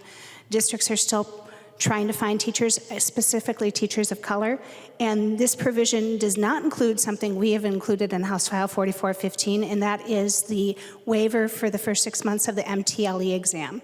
This is an exam our teachers take, our new teachers that are going through school who have spent a lot of time and money to graduate. That's one exam, that's the only thing that's within statute that PALSB can't waive. So you will have a whole new generation of teachers graduating this year that won't be able to get a license unless you included that. So a little disappointed in that. And then also Article 4, none of those provisions were heard in the Ed Policy Committee. While I applaud talking about e-learning and extending that, MDE has been very specific about e-learning, that distance learning does not necessarily mean e-learning, because we have so many students across our state that still lack access to broadband, to Wi-Fi, to internet. In Minneapolis schools alone, we are, 4 weeks into distance learning, if not more, and we still have 8,000 students that don't have access. So I'm concerned that we just talk about e-learning there. Plus, there's a section in on line 2 that talks about a district or charter school choosing to close due to an infectious disease outbreak, but it doesn't require them to have a conversation with MDEH about that. So I would really want MDH to be involved in that. So those are just a few reasons why I'm going to have a hard time supporting this amendment. Discussion to the DE 13. Representative Davnie. Thank you, Madam Speaker. And members, I'm going to urge a no vote on the Krisha amendment. As we look across the state and we hear from our education staff, they want the certainty in House File 4415. A good administrator, a good manager, a good leader works with their staff. They recognize in times like this, when their staff are providing childcare to our Tier 1 essential workers, when they're driving the bus not to pick up the kids but to drop off the meals, and the packets in places and for ages where online learning, e-learning isn't really an option, that there are folks who have health conditions that put them into high-risk populations, or they live with someone in a high-risk population. And a good manager, a good administrator, a good leader works with those people. House File 4415 allows them to do that. A good leader listens to their staff, and the staff across the state, as evidenced in your inboxes, support House File 4415. And the knowledge that they will have a job with meaningful work in their school building, in their school district, that they will have a paycheck on Friday, that they are not only valued and appreciated, but compensated for their work. They're willing and ready and have been standing up, and we should support them in doing that. I'm disturbed that Representative Krisha intimated that some school districts would inflate the number of meals that they're serving to hungry students. House File 4415 says if you feed kids, you should get paid for it. If you feed kids, you should get the compensation you need to cover the expenses. And I think that's appropriate. And lastly, I want to echo Representative Joachim's words on the untested expense and provision in Section 4 of this bill that has not been vetted in any committee process. Members, I ask for a no vote on the DE 13. Further discussion? Closing argument. Seeing none, the clerk will take the roll. Folks on the phone, the moment has come for the alphabetical order of names to be called. Please state your name and then your vote. The clerk will take the roll on the amendment. Acom. Acom, no. Acom, no. Albright. Albright, aye. Anderson. Anderson, aye. Anderson, aye. Backer. Backer, aye. Backer, aye. Bonner. Bonner, no. Barr. Barr, aye. Baker. Baker votes aye. Baker, aye. Becker Finn. Becker Finn, no. Becker Finn, no. Bennett. Bennett, aye. Bernardi. Bernardi, no. Bernardi, no. Bierman. Bierman, no. Bierman, no. Bow. Bow, aye. Bow, aye. Brand. Aye, Brand. Brand, no. Brand, no. Cantrell. Cantrell, no. Cantrell, no. Carlson, A. Carlson, A, no. A, no. Carlson, A, no. Carlson, L. Carlson, L. Carlson, L, no. Carlson, L, no. Christensen. Christensen, no. Christensen, no. Claflin.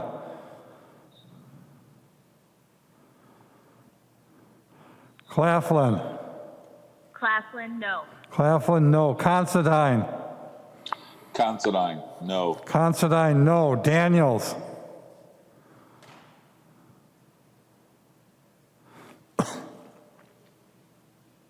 Daniels. Daniels votes yea. Daniels, aye. Doubt. Doubt, aye. Davids. Davids, aye. Davnie. Davnie, no. Dean. Dean, no. Damath. Damath, aye. Detmer. Detmer, aye. Drazkowski.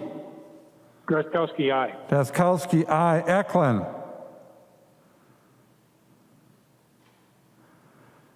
Eklund. Eklund, no. Eklund, no. Edelson.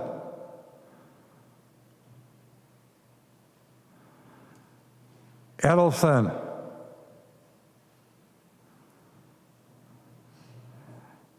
Elkins. Elkins, no. Elkins, no. Erickson. Yes. Erickson, aye. Fabian. Fabian, aye. Fisher. Fisher, no. Fisher, no. Franzen. Franson, yes. Franzen, aye. Freiberg. Freiberg votes no. Freiberg, no. Garofalo. Garofalo, yes. Garofalo, aye. Gomez. Gomez, no. Gomez, no. Green. Green, yes. Green, aye. Grossel. Grossel, aye. Grossel, aye. Gruenhagen. Gruenhagen, aye. Gruenhagen, aye. Gunther.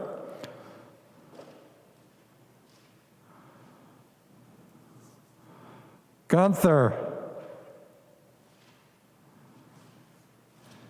Haley. Haley, aye. Haley, aye. Halverson. Halverson, no. Halverson, no. Hamilton. Hamilton, aye. Hamilton, aye. Hanson. Hanson, no. Hanson, no. Hassan. Hassan, no. Hassan, no. Hausman. Hausman, no. Hausman, no. Heinrich. Heinrich, aye. Heinrich, aye. Heinzman. Heinzman, aye. Heinzman, aye. Her.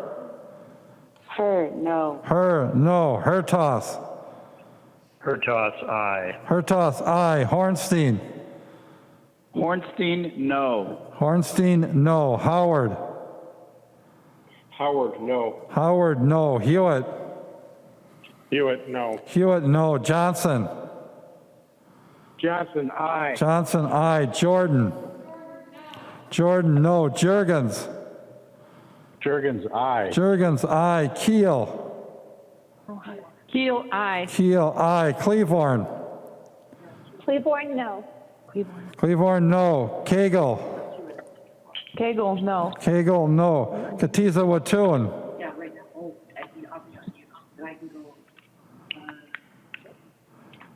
Katiza Watun. Katiza Watun votes aye. Katiza Watun, aye. Kosnick. No. Cosmic, aye. Kosnick, aye. Kreshaw. Kreshaw, aye. Kunish Podine. Kunish Podine, no. Lehman. Lehman, aye. Lehman, aye. Lee. Lee. You are unmuted. Lee, no. Lee, no. Lesh. Lesh, no. Lesh, no. Liebling. Liebling, no. Liebling, no. Lean. Lean, no. Lean, no. Lilly. Lily, no. Lilly, no. Lippert. Lippert, no. Lippert, no. Lislegard. Lislegard, no. Lislegard, no. Long. You are Long, no. Lucero. No. Lucero. Lucero, yes. Lucero, aye. Lewick. Lewick, aye. Lewick, aye. Mahoney. Mahoney, no. Mahoney, no. Mann. Man, no. Mann, no. Mariani. Mariani, no. Mariani, no. Marquardt. Marquardt, no. Marquardt, no. Mason. Mason, no. Mason, no. McDonald. McDonald, aye. McDonald, aye. Mecklin. Mecklen, aye. Mecklen, aye. Miller. Miller, aye. Miller, aye. Moeller. Moeller, no. Moeller, no. Moran. Morant, no. Moran, no. Morrison. Morrison, no. Morrison, no. Munson. Munson, aye. Murphy. Murphy, no. Murphy, no. Nash. Nash, aye. Nelson M. Nelson M, no. Nelson N. Nelson N, aye. Nelson N, aye. New, excuse, Nor.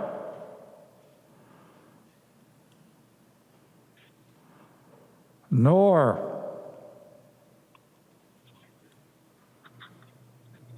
Nornis. Nordis, aye. Nornis, aye. Novotny. Novotny, aye. Novotny, aye. O'Driscoll. O'Driscoll, aye. Olson. Olson, aye. Olson, aye. O'Neill. Olson, no. Olson, no. Olson, no. Got that? O'Neill. O'Neill, aye. O'Neill, aye. Pulowski. Pulowski, no. Pulowski, no. Purcell. Purcell, no. Purcell, no. Petersburg. Petersburg, aye. Petersburg, aye. Pearson. Pearson, aye. Pearson, aye. Pinto. Pinto, no. Pinto, no. Poppy. Poppy, no. Poppy, no. Poston. Poston, aye. Poston, aye. Pryor. Pryor, no. Pryor, no. Quam. Quam, aye. Richardson. Richardson, no. Richardson, no. Robbins. Robbins, aye. Robbins, aye. Runbeck. Runbeck, aye. Runbeck, aye. Sandell. Sandell, no. Sandell, no. Sandsted. Sandsted, no. Sandsted, no. Sauk. Sauk, no. Sauk, no. Schumacher. Schumacher, aye. Schumacher, aye. Schultz. Schultz, no. Schultz, no. Scott. Scott, aye. Scott, aye. Stevenson. Stevenson, no. Stevenson, no. Sundin. Sundin, no. Sundin, no. Swazinski. Swazinski, yes. Swazinski, aye. Tabke. Tabke, no. Tabke, no. Tice. Tice, aye. Tice, aye. Torkelson. Torkelson, aye. Torkelson, aye. Erdahl. Erdahl, aye. Erdahl, aye. Vang. Vang, no. Vang, no. Vogel. Vogel, aye. Vogel, aye. Wagenius. Wagenius, no. Wagenius, no. Wozlowick.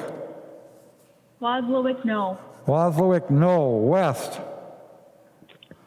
West, aye. West, aye. Winkler. Winkler, no. Wagamot. Walgamot, no. Wagamot, no. Zhang Jie.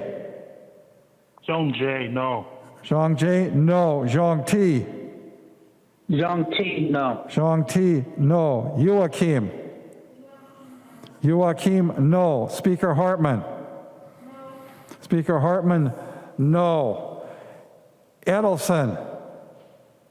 Edelson, no. Edelson, no. Gunther. Gunther, yes. Gunther. Gunther, yes. Gunther, aye. Nor.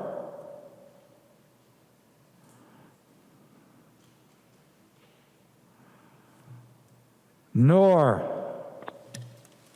No, no. Nor, no.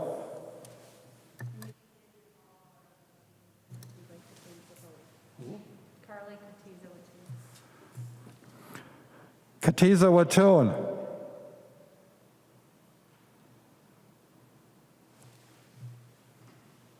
Katiza Watun. Votes no. Katiza Watun votes no.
There being 58 ayes and 75 nays. Let me just be really clear about that because the mask makes it hard to be clear.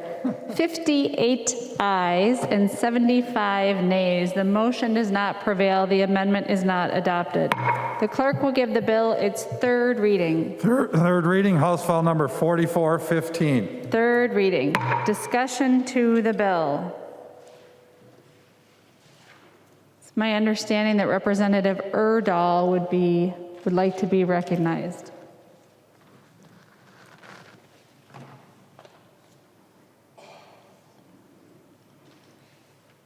Support the bill. Representative Erdahl, you are unmuted. Please proceed with your debate. Thank you, Madam Speaker and members. I support this bill for several reasons. It is important to do what we can to ensure that our hourly school employees receive the pay that we appropriated to the schools to pay them. I'm concerned about school bus companies. I've been told that 30% of our school districts have altered terms of their contracts with the bus companies. And I'm pleased to see a provision in this bill to allow waivers for payments relating to bond issues. Thank you, Chair Davnie, for your work, and I urge support for this bill. The member from Anoka, Representative Ramsey. Kunesh Padin. Thank you, Madam Chair and members. Today is May 4th, so may the 4th be with you. Let's begin with that. And it's also Teachers Appreciation Day. So first off, I just want to say thank you to all of the teachers and their families. I hope that they are safe during this most unusual time.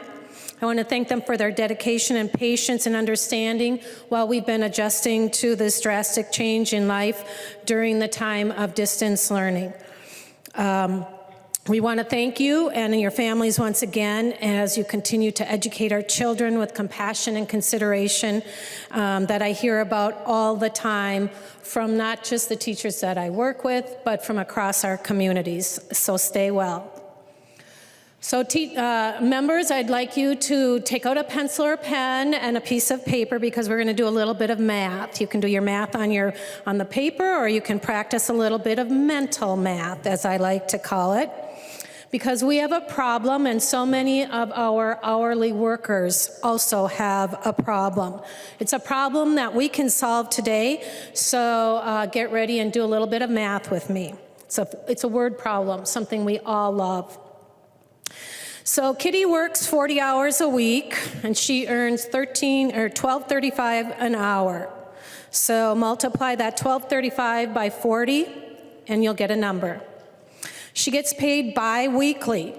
So figure that out for 2 weeks, and then figure that out for 4 weeks. And I'll give you a hint. She earns about $1,976 a month.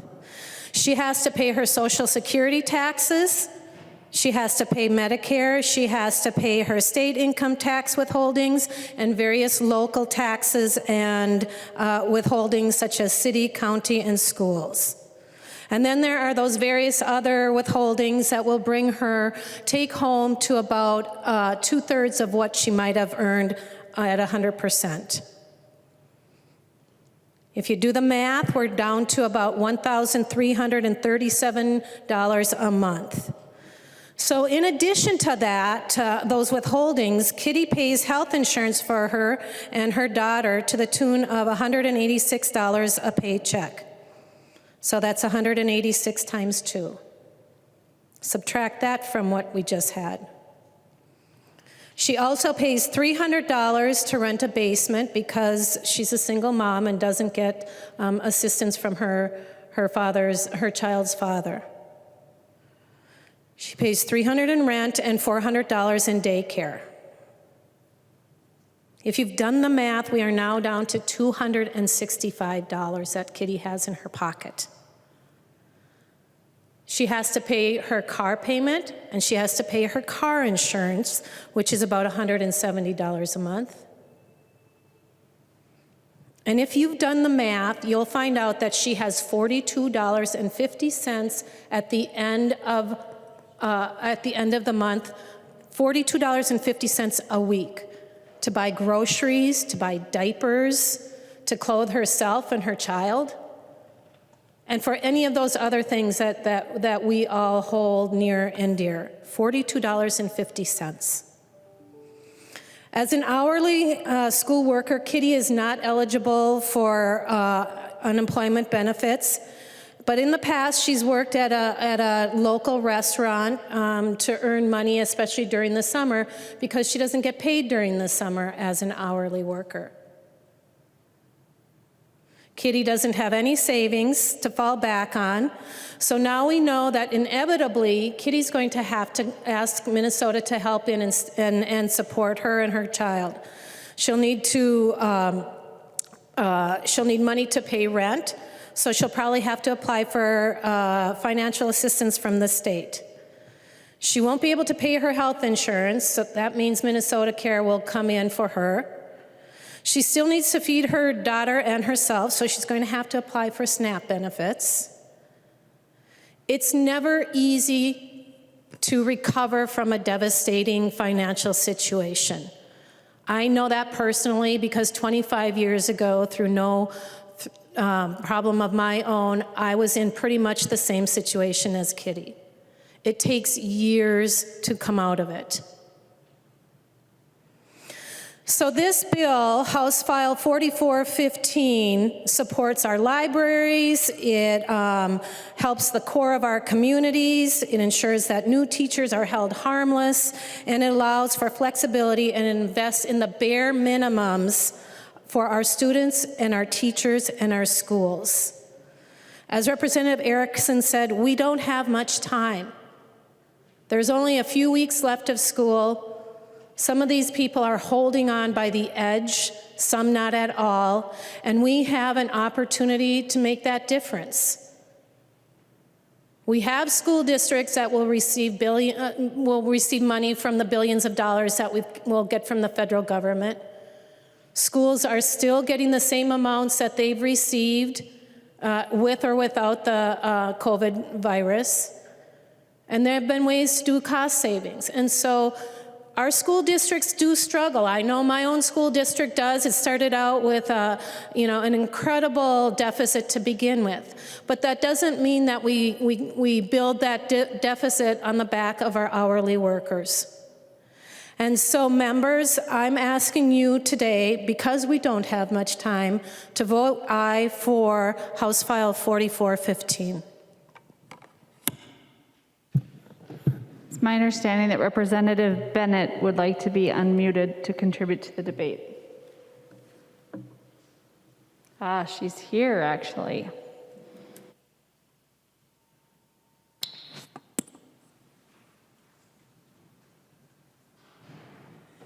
Representative Bennett.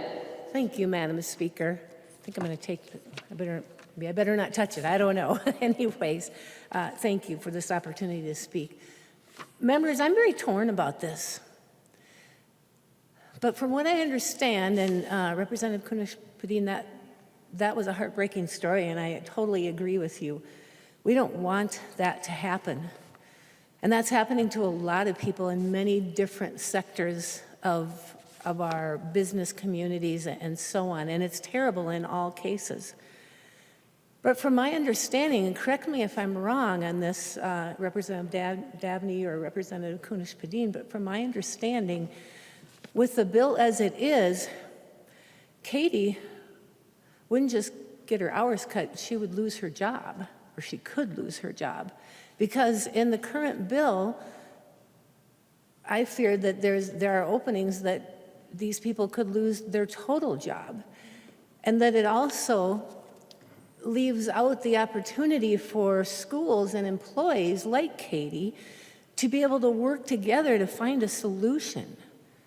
And part-time and this or that might be the solution. I've heard from other employees that they want part-time. So in this case, it's full-time or it's nothing, and that doesn't help either. And this is tragic, and I really don't know how to fix it. I don't know if we can totally fix it, because the circumstances right now in all sectors of our business community and employment are facing these very same problems.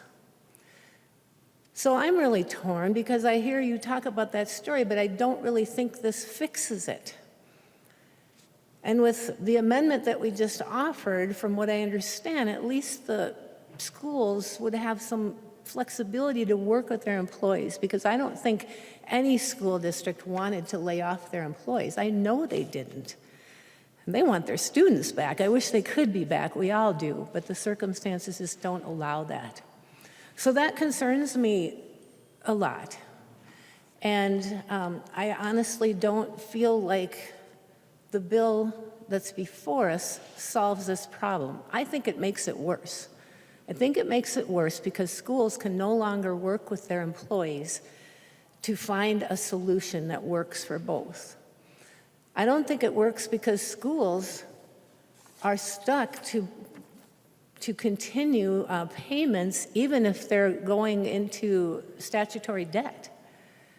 So this is it's a conundrum in my mind, and I honestly don't know what the answer is, but I don't believe this bill solves it. I believe it actually makes it worse.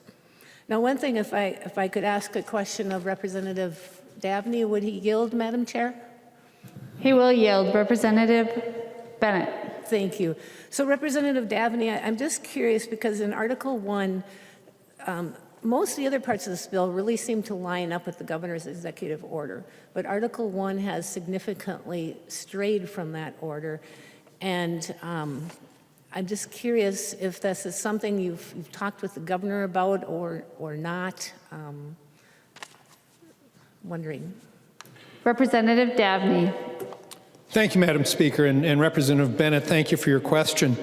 First, let me assure you, nothing in House File 4415 prevents a school district from working with Kitty or Kitty's coworkers as they work with the children of that district who are the children of school-age children of essential workers, or as they work with the school bus drivers who are dropping off meals or packets for kids to continue their education. So let me assure you, your concerns are taken care of in House File 4415. But let me also assure you that you have an election certificate. We are a co-equal branch of government. This is our opportunity to say to Minnesota that the schools and the staff and the students and families of this state are worth our investment. That the kids who are supposed to graduate, who are being denied that opportunity to walk across the stage, are still going to be able to graduate. That those third graders this year are going to be next fall's fourth graders, regardless of what next fall looks like. And that Kitty can know that she's got a job, that she can help make those bills, and that we're not just going to say thank you, but we're going to have Kitty's back. That's the vote today. Are we willing to take the resources that Minnesota has and make sure that they're invested in Minnesotans? Thank you. Representative Bennett. Thank you, Madam Speaker. Well, thank you, Representative Davnie, Chair Davnie, but you didn't really answer my question, but that's okay. That's our prerogative to do that.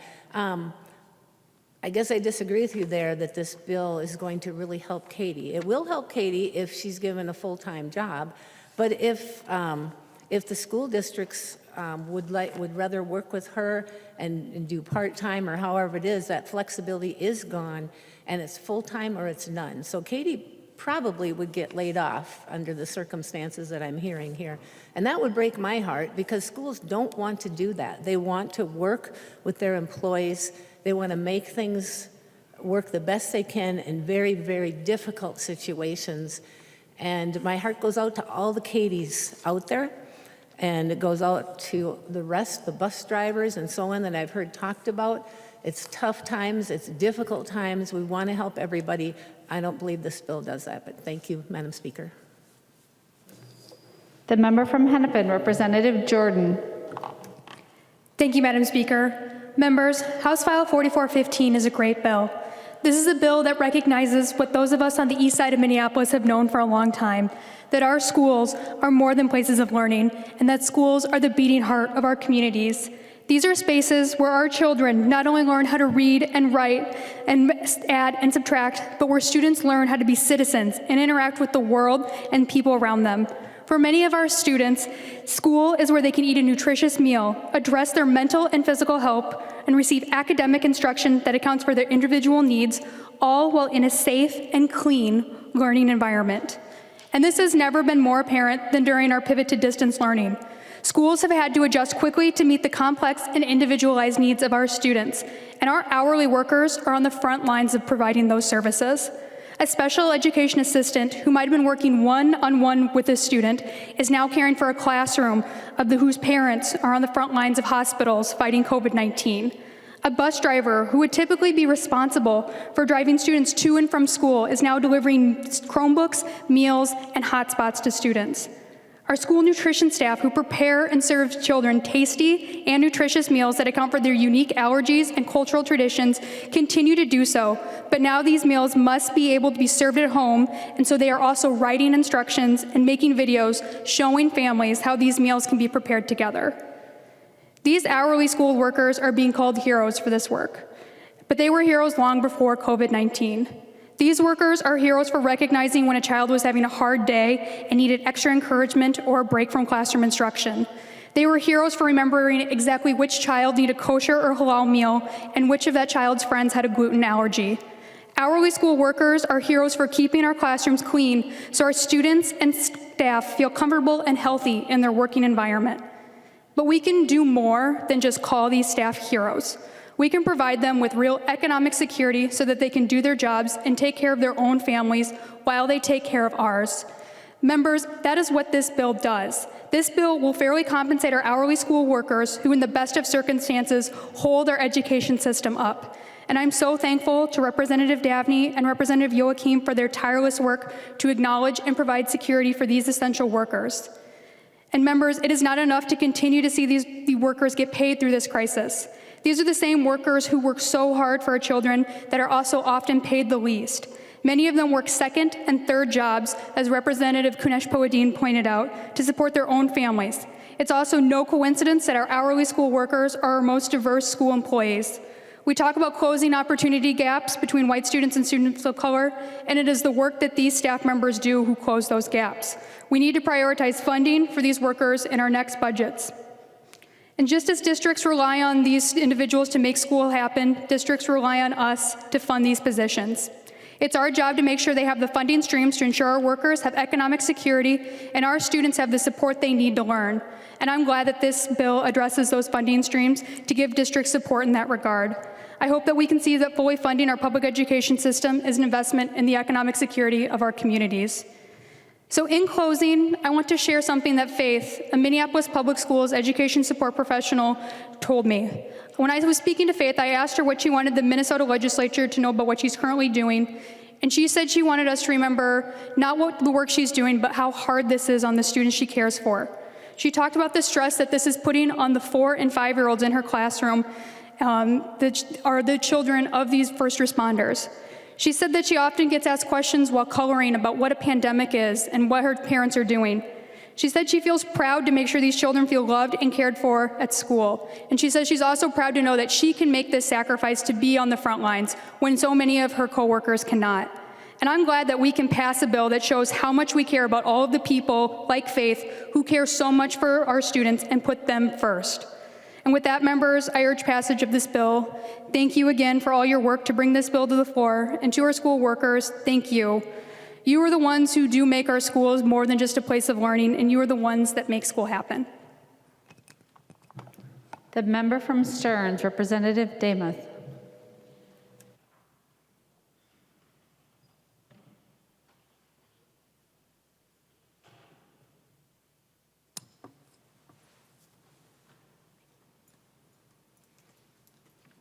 Thank you, Madam Speaker. Members, teachers, and staff are doing an extraordinary job. We see and we hear that every day. Our school administrators and school boards are leading their school districts and communities well. Our families are figuring out ways every day to help their students. Just like a couple of days ago, I saw a mom and a young son in 2 different kayaks kind of coming by on a lake, and she said, "This is Phi-Ed for today." Each person is uniquely facing the same COVID-19 crisis. Allowing our school districts to exercise flexibility in local control is needed. I received a call from a school district that I represent 2 weeks ago saying, "I have hourly paid employees that are asking to have their hours reduced. It would be better for them, and my hands are tied." So that local control is very important. I agree, a good manager, a good administrator, and a good leader does work with their staff, but not allowing allowing local flexibility to do this is what best serves us all. This bill prevents schools and staff from the flexibility of working together on an individual basis. Thank you, Madam Speaker. Representative Sandstead wishes to be recognized for remote debate. The member from St. Louis, Representative Sandstead, you should be unmuted. Thank you, Madam Speaker and members. I rise in support of House File 4415. And today is National Teacher Appreciation Week. And while I could not be more proud of teachers and my profession, I also need to let everyone know loudly and clearly it is the rest of the team that makes educating a student a success. It is the hourly workers. It is the bus drivers. It is the food service personnel.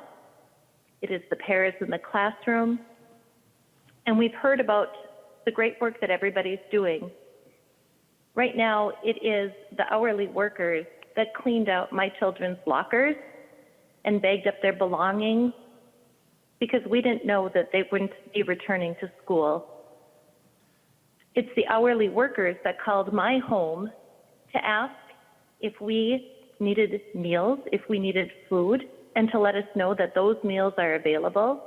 And when we were in a position to thank them and let them know that we were okay, they wanted us to know that they were calling all of our students to make sure that they were being fed. It's the hourly workers that are delivering distance learning materials, which is not the same as e-learning, especially in rural Minnesota where the broadband issues are extreme. And it takes a village, truly, and this village is doing a yeoman's work amidst COVID-19.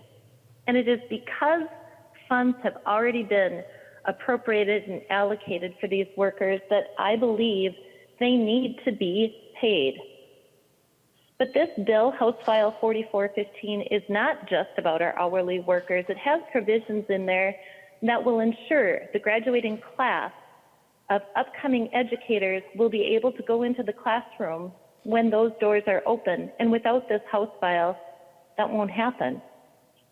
We're already facing a shortage. And I want to encourage people to go back into the field, go into the field. The heart of a teacher is our students, and we cannot deliver the best education without our hourly workers. When the school buildings open, the doors are open, and the kids come back, what a glorious day that's going to be. And I just want to ensure that we will have those hourly workers with us on that day.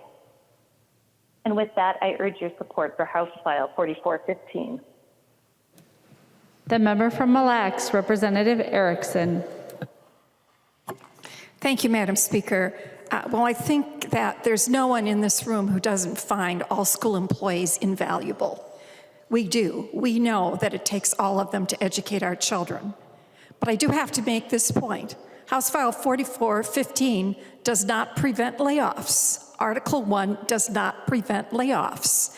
And so to suggest that all of our school employees may get paid is erroneous because the provision here does not prevent layoffs. I have a question if Representative Davnie would yield, though, on another part of the bill. He will yield. Representative Erickson. Thank you, Madam Speaker. Representative Davnie, the bill waives the requirements in Section 120B30 on the testing, but does that include the civics testing as well? Representative Davnie. Thank you, Madam Speaker. Representative Erickson, my understanding is that it is only the legislature that can do that, and we have done that in this bill. Representative Erickson. Thank you, Madam Speaker. How about, may I continue to have him yield, Madam Speaker? You may. Thank Representative Erickson. Representative Davnie, how about the testing for our non-public students? Representative Davnie. Thank you, Madam Speaker. Representative Erickson, again, as I understand it, we are waiving all of the state-mandated testing because it is only the legislature that can do that. I am not positive on the, I don't know what testing we provide non-public students. Some do choose to take the MCAs, but they are not, as you know, required to do so. Representative Erickson. Thank you, Madam Speaker. One last question to Representative Davnie. How about our homeschool students who are required to test? Is that waived in this proposal? Representative Davnie. Madam Speaker, Representative Erickson, this focuses on the mandates that we have on public schools. I would have to get back to you on how it impacted homeschools. It certainly was not intended to place any burden on homeschooled students. Representative Erickson. Thank you, Madam Speaker. Well, I do think we have some confusion in this proposal in regard to the a waiving of testing, because I'm hearing from homeschool parents who are wondering and are concerned about, you know, what actually does this mean for them? Are there tests that they provide for their children because they're allegedly required to be reported to our school districts waived, or aren't they? So these are some questions that are left unanswered. But thank you, Representative Davnie, for obliging me. The member from Anoka, Representative Barr. Thank you, Madam Speaker. A couple of points I wanted to bring up.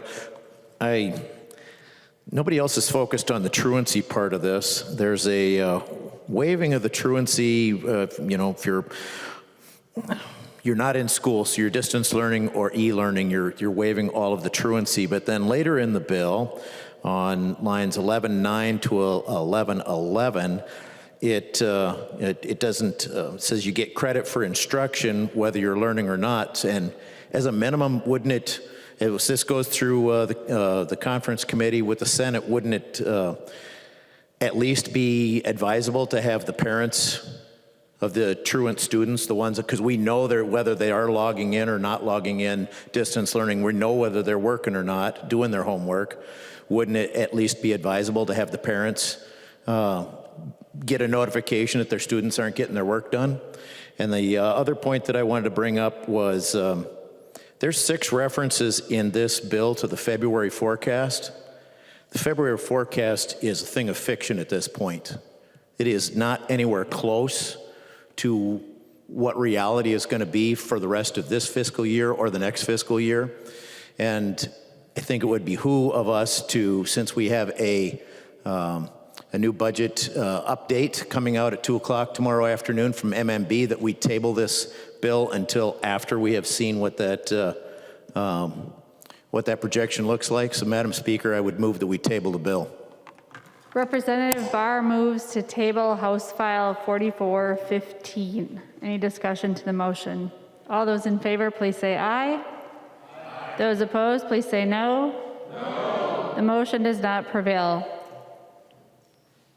It's my understanding that Representative Wozlowick wanted to be recognized and that she is on the phone. So Representative Wozlowick, you are unmuted.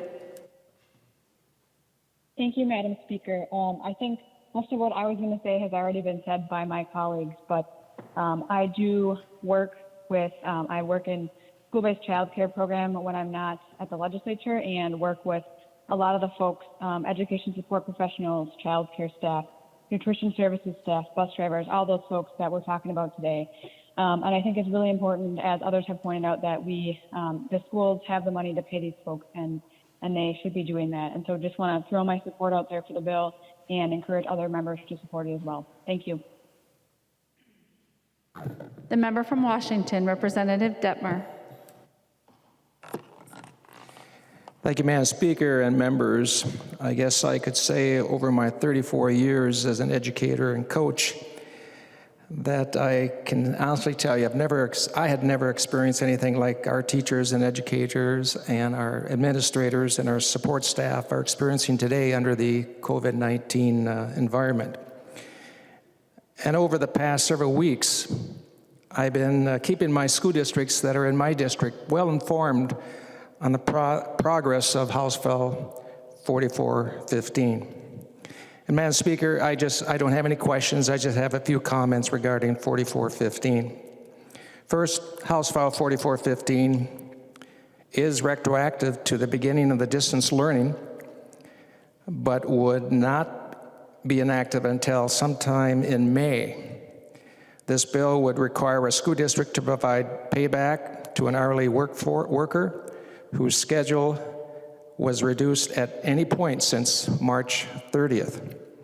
Secondly, if the hourly employee had been furloughed or have seen a pay reduction, the collection on unemployment benefits, this bill still doesn't provide any direction whether that payback is still required, or if the employee does get a payback, if they would have to refund the state of their unemployment benefits. And finally, as testified in the Education Policy Committee, the Minnesota Department of Education Commissioner Rickhurst, this bill does not protect hourly workers from layoffs. It only prevents reduction in hours, furloughs, which are different than layoffs. Madam Speaker and members, I will not be supporting House File 4415 in its current form. I would hope that when it comes back to the House, and possibly from a conference committee, that it's language that I can support. Thank you, Madam Speaker. Member from Hennepin, Representative Joachim. Thank you, Madam Speaker and members. COVID-19 turned the last portions of our school year upside down. We've heard all the stories from our districts of the struggles our students and schools have had and are facing. Our administrators, teachers, support specialists, nutrition workers, bus drivers, and more have been doing the very best they can as they pivot to distance learning. This morning, we heard some stories from a few of our school hourly workers that are continuing to deliver academics, food, and lifelines to our students. We want them to know that their work is valued. This bill values them. We also know that despite everyone's best efforts, our opportunity gap is going to be exacerbated by lack of access to technology and the absence of relationships. Those valued relationships that are built in our schools between students and the adults that support their learning. This bill is one step we can take to make sure that those folks that provide those wraparound services to our students can continue to do so now and into the fall and into the future. This bill will help bring those folks back this fall when our students return and need help getting back on track. Members, I ask you for your support of this bill. The member from Olmsted, Representative Kwong. Thank you, Madam Speaker and members. My first publicly elected position was to a school board, Byron. I served for a while as the treasurer. Now, Byron, you've probably heard me talk on the floor, is regularly in the bottom, if not at the bottom in per pupil funding. But we also have very good results. A couple of years ago, we were at 100% graduation rate. We The last I heard, we did drop down to, I think it was 98.6. We do well on the standard testing, and that's because we know our students. Part of local control is trusting the local school districts to pick and choose the best way to use their resources. And Byron is a good example of a district that has had fewer resources than almost anyone else, but it has had great success. Now, I think the amendment that didn't pass would have allowed a little bit more flexibility for the local districts to do what needed to be done to give the best results to their students. I also served on a special education district where I chaired for a while, was treasurer for a while, where we worked with several different school districts for special ed and other programs.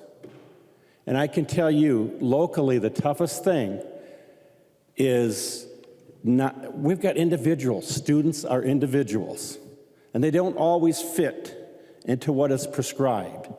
So the flexibility that we have, we utilize to provide best for our students.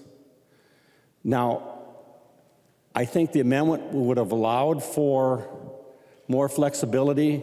My concern is, in my interpretation of it and others I've talked to, it's same or nothing.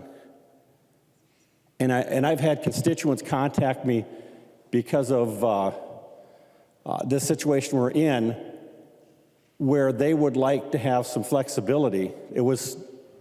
They work in a different school district.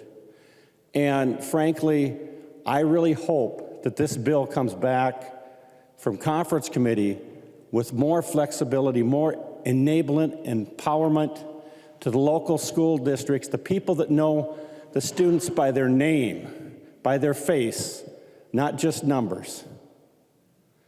And so unfortunately, I like the intent, but I think the implementation without the amendment that was proposed is not a bill I can support. Thank you. The member from Morrison, Representative Krisha. Thank you, Madam Speaker, and thank you, members, and truly thank you to my colleagues on the other side of the aisle. We have had a lot of back and forth, and as I've said many, many times, getting to the right solution takes that. The truth can be beat up. We can go back and forth to try to get the right answer, and that's what this body is supposed to do. A couple of thoughts on why I'm voting on 4415, voting no on it. Again, many of the provisions are same. Many of the provisions we think we've helped improve through dialogue and conversation, and very happy to see those. However, I'm going to tell you a story. When I was a young parent, just had my first child, I was teaching in a school district in Piers, and I had a very good mentor who was the technology and woodworking, and we would go hunting and we would do all sorts of things together. And I was always curious because he had 4 kids. I had my first, didn't know I was going to end up with 5. But through the trials and tribulations of having children, I would turn to him and say, how do you do this? How do you get this right? And he had teenagers by then, and they were going through. And one of the pieces of advice he said to me, he turned to me and he says, Ron, never, ever let your kids say to you, Dad, why didn't you tell me? He said, always have the hard conversation, always have the difficult conversation, because you never want your children to come back to me and say, Dad, why didn't you tell me? Members, and I may be that guy today, I get it. And I've seen all the social media posts, I've seen it. This bill prevents layoffs, this bill protects you. This bill does not prevent layoffs. I don't care what math you use, if you're at 0, you're at 0. If you don't have the money and you can't afford and you're looking to make those budgets happen, you don't have it. Members, the power of denial is unlimited, but it's misguided. We are facing a budget crisis and 20% unemployment that none of us in our lifetime have ever seen. The history that will write this will talk about the unprecedented turmoil and tribulations that we're about to go through. Yes, I want everyone to survive. I want everyone to have a great Christmas. I want everyone to have a job. 597,000 people in Minnesota have already lost that, and we're not done. Our DE amendment is an affirmation of what the governor said, and if the governor and MDE believe their language did the best they could to help schools keep people employed, I think that was a pretty good solution. And I'll give one example on this bill why I can't support it. And I hope we can, and I'm sure the language can be improved, and maybe it'll come back and we'll solve this. But this bill goes back to the beginning of the distance learning period in March, and it says that employees are entitled to the hours that they were contracted, basically. Basically, there's no flexibility. Now, that sounds nice. I get that, right? And we agree. I agree. If the budget's there, you should spend the budget. You should keep the people going. But if something's happened and you have to be flexible with someone, and you're now the superintendent that's meeting me in Walmart saying, I have to be flexible, and he reads this language as we converse and says, I either let them go or I pay them full time as they were contracted and they work less hours. People should be paid for the work they put in. We shouldn't make them make those decisions. So I just put this out there. Members, supporting the governor's language and MDE's language was the vote we took. There's nobody in here that has taken a bad vote. But let's be clear, let's be abundantly clear and not pass deniability and talking points onto the public. Nothing in this bill, we as a body cannot prevent a layoff because of the economic downturn we're about to go through. We can try to support, we can try to give comfort language, we can try to help with budgets. But next year, when you vote on the budget, think back to this day and think back to how we're going to be struggling to get as much money as we can to school districts just to keep them afloat. Nothing we can do can prevent this. Otherwise, we would have prevented the unemployment rate of 20+% right now. We would have prevented the mom and pop stores that are closing. We would have prevented all those businesses that right now are calling us saying, I don't know if I'm going to make it to August. And guess what? Their names that were once boosters up on the scoreboards of our school districts are about to become epitaphs and tombstones. Make no mistake, members, we can do the best we can, but nothing we can do in this bill prevents a district from having to make the hard choices, and school districts are in the business of people, and those hard choices affect our neighbors, our friends, our families, and our brothers and our sisters. For that, I'll be voting no. Member from Hennepin, the author of the bill, Representative Davnie. Thank you, Madam Speaker. Members, before I get into some of the substance, I want to take a moment of deep gratitude, particularly for the nonpartisan staff, but the partisan staff as well. They have been put, as all of us have been, but our staff in particular, into extraordinarily difficult situation. They have labored. They have exceeded anyone's expectations. That, for any of us who've been here, is not a surprise, but it's still remarkable. They have worked tirelessly on this provision and any number of other bills, and I want to thank the staff on both sides of the aisle, partisan and nonpartisan, who've made 4415 a better bill. And then I want to put this in a little context, because 4415 is the bill we're debating today, but it's not the only thing that's going on in education in Minnesota right now. The federal government in the CARES Act is sending $126 million directly to Minnesota school districts. That's an average of $185 a pupil. That's an average of a one-time 3% increase on our funding formula. Members, you'll recall last year, The Senate proposed a 0.5% increase. We were relieved when we were able to get to a 2% increase out of this body with the Senate. The federal government is coming in with an average $185 a person, a pupil, an average 3% increase. In addition, out of Ways and Means last Friday, we voted $37 million for broadband expansion in Minnesota, 15 million of that dedicated to our schools. Now, I know that the GOP opposed that expansion of broadband in Ways and Means on Friday. I'm hoping that they come around. I hope that they see that the delivery of telemedicine is critical right now. I hope that they see that the delivery of access to the internet across Minnesota is critical to education.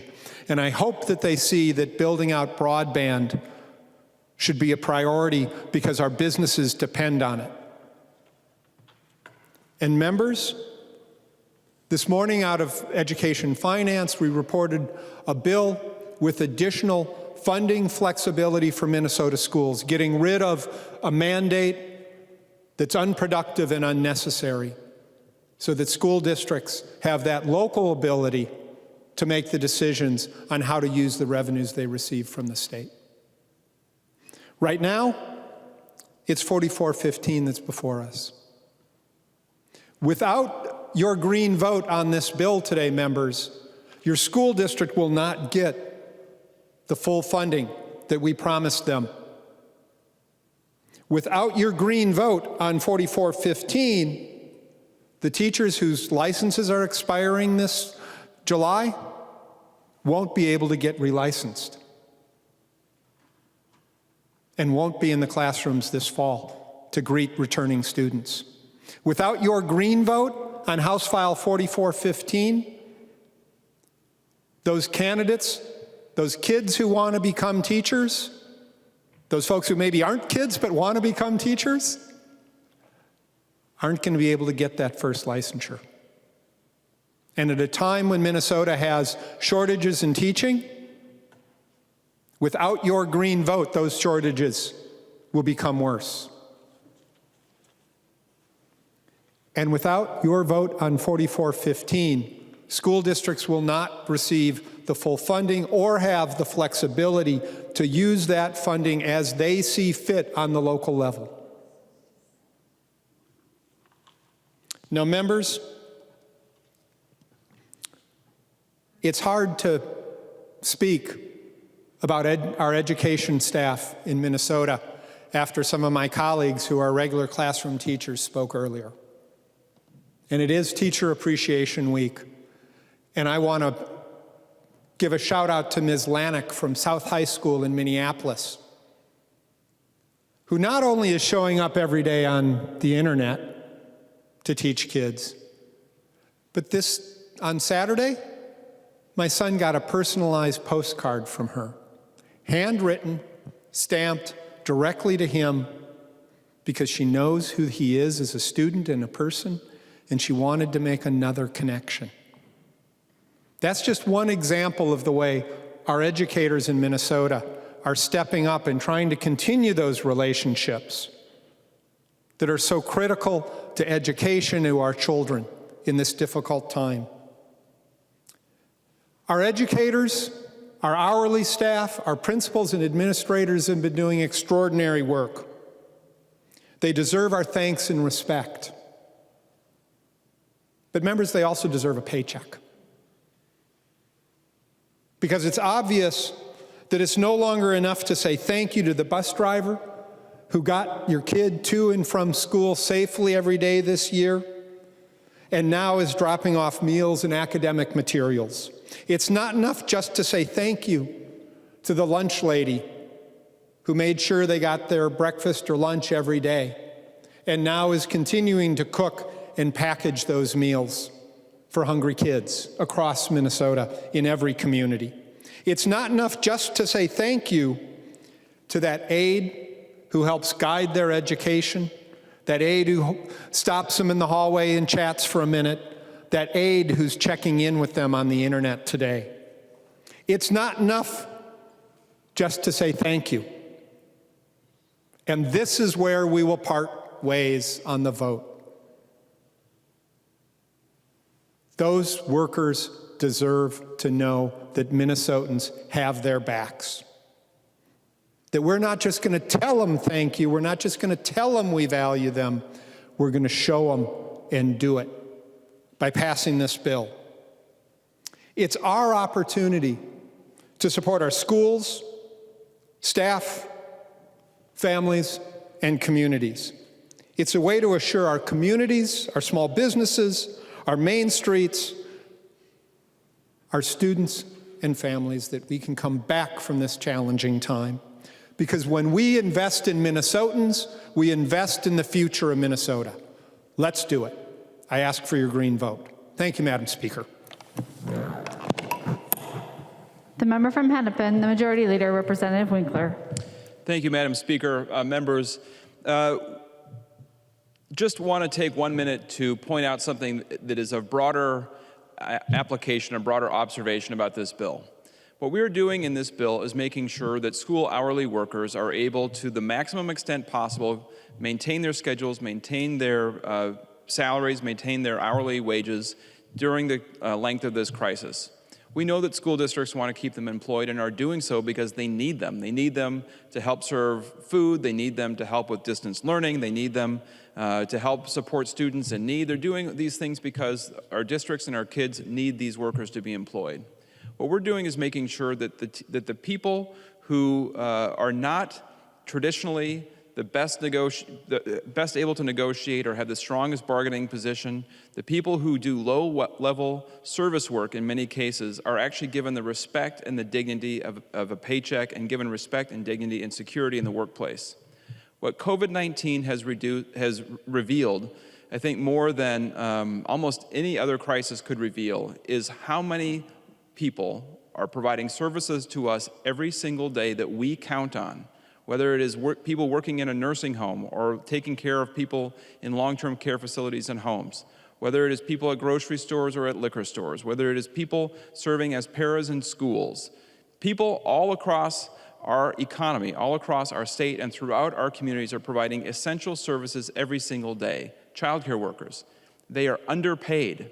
They cannot afford to support themselves and their families based on what we pay them. There's another component of this too, because these people are disproportionately black, brown, and indigenous. If you look at the disparities in our society on income, on education, and on opportunity, much of it has to do with the fact that the people providing essential service work are underpaid compared to the rest of us in our society. It is a long-time problem that has really come to fruition in our economy as so much of it has shifted to service work, and we're seeing right now the crisis of the service economy and how much we count on it despite the fact that we aren't paying for it.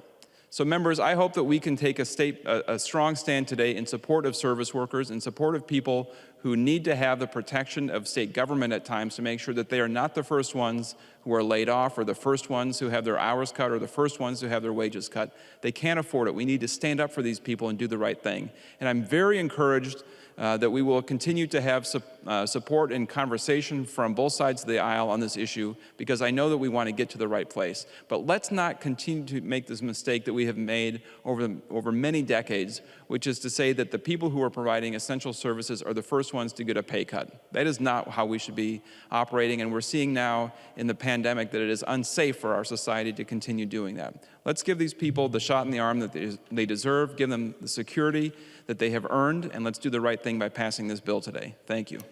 The clerk will take the roll for folks on the phone. Please, a reminder to say your name and then say your vote. Acom. Acom, aye. Acom, aye. Albright. Albright, no. Anderson. Anderson, aye. Anderson, aye. Backer. Backer, no. Backer, no. Bonner. Bonner, aye. Barr. Barr, no. Baker. Baker votes no. Baker, no. Becker Finn. Becker Finn, aye. Becker Finn, aye. Bennett. Bennett, no. Bernardi. Bernardi, aye. Bernardi, aye. Bierman. Bierman, aye. Bierman, aye. Bow. Bo votes no. Bow, no. Brand. Brand, yes. Brand, aye. Cantrell. Cantrell, aye. Cantrell, aye. Carlson, A. Carlson, A, aye. Carlson, A, aye. Carlson, L. Carlson, L, aye. Carlson, L, aye. Christensen. Christensen, aye. Christensen, aye. Claflin.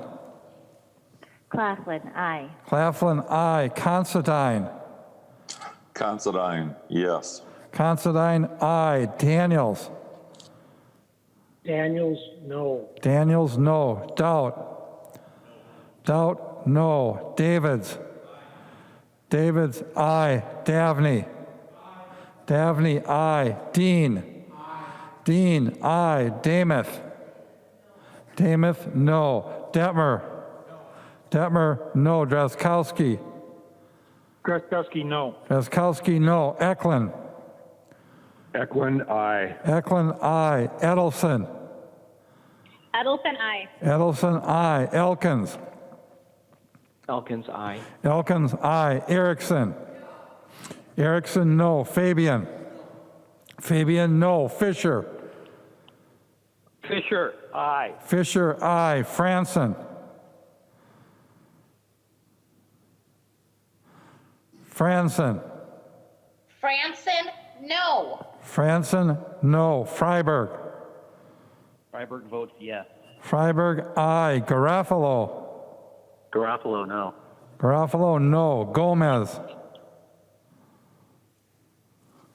Gomez, aye. Gomez, aye. Green. Green, no. Green, no. Grossel. Grossel, nay. Grossel, no. Gruenhagen. Gruenhagen, no. Gruenhagen, no. Gunther. Gunther, no. Gunther, no. Haley. Haley, no. Haley, no. Halverson. Halverson, aye. Halverson, aye. Hamilton. Hamilton, aye. Hamilton, aye. Hanson. Hanson, aye. Hanson, aye. Hassan. Hassan, aye. Hassan, aye. Hausman. Hausman, aye. Hausman, aye. Heinrich. Heinrich, no. Heinrich, no. Heinzman. Heinzman, no. Heinzman, no. Her. Her, aye. Her, aye. Hertos. Hertos, no. Hertos, no. Hornstein. Hornstein, aye. Hornstein, aye. Howard. Howard, yes. Howard, aye. Hewitt. Hewitt, aye. Hewitt, aye. Johnson. Johnson, no. Johnson, no. Jordan. Jordan, aye. Jurgens. Jurgens, no. Jurgens, no. Keel. Keel, no. Keel, no. Cleavorn. Cleavorn, aye. Cleavorn, aye. Cagle. Cagle, aye. Cagle, aye. Katiza Watun. Katiza Watun, aye. Katiza Watun, aye. Kosnick. Kosnick, aye. Kosnick, aye. Kreshaw. Kreshaw, no. Kunish Podine. Kunish Podine, aye. Lehman. Lehman, aye. Lehman, aye. Lee. Lee, aye. Lee, aye. Lesh. Lesh, aye. Lesh, aye. Liebling. Liebling, aye. Liebling, aye. Lean. Lean, aye. Lean, aye. Lilly. Lily, aye. Lilly, aye. Lippert. Lippert, aye. Lippert, aye. Lislegard. Lislegard, aye. Lislegard, aye. Long. Long, aye. Lucero. You are unmuted. Lucero, no. Lucero, no. Lewick. Lewick, no. Lewick, no. Mahoney. Mahoney, yes. Mahoney, aye. Mann. Man, I. Mann, aye. Mariani. Mariani, aye. Mariani, aye. Marquardt. Marquardt, aye. Marquardt, aye. Mason. Mason, aye. Mason, aye. McDonald. McDonald, no. McDonald, no. Mecklin. Macklin, nay. Mecklin, no. Miller. Miller, aye. Miller, aye. Moeller. Moeller, I. Moeller, aye. Moran. Moran, aye. Moran, aye. Morrison.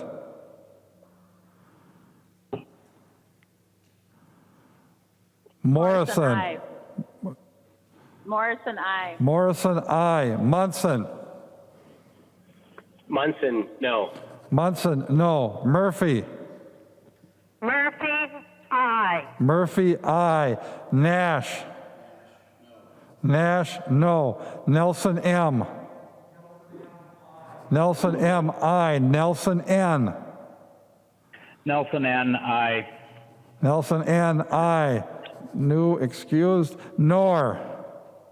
Nor, aye. Nor, aye. Nornis. Nornis, no. Nornis, no. Novotny. Novotny, aye. Novotny, aye. O'Driscoll. O'Driscoll, no. Olson. Olson, I. Olson, aye. O'Neill. O'Neill, no. O'Neill, no. Pulowski. Pulowski, aye. Pulowski, aye. Purcell. Purcell, aye. Purcell, aye. Petersburg. Petersburg, no. Petersburg, no. Pearson.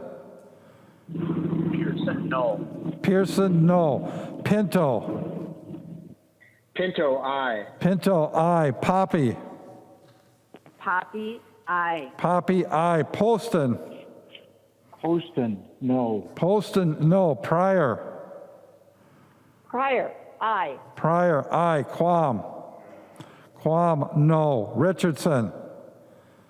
Richardson, I. Richardson, aye. Robbins. Robbins, no. Robbins, no. Runbeck. Runbeck, no. Runbeck, no. Sandell. Sandell, aye. Sandell, aye. Sandsted. Sandsted, I. Sandsted, aye. Sauk. Sauk, aye. Sauk, aye. Schumacher. Schumacher, no. Schumacher, no. Schultz. Schultz, I. Schultz, aye. Scott. Scott, no. Scott, no. Stevenson. Stevenson, aye. Stevenson, aye. Sundin.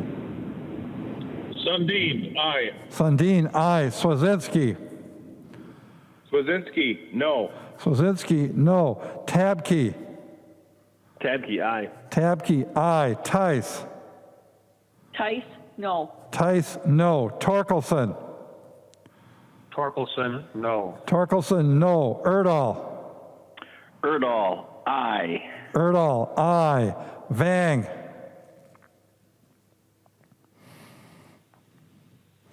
Vang.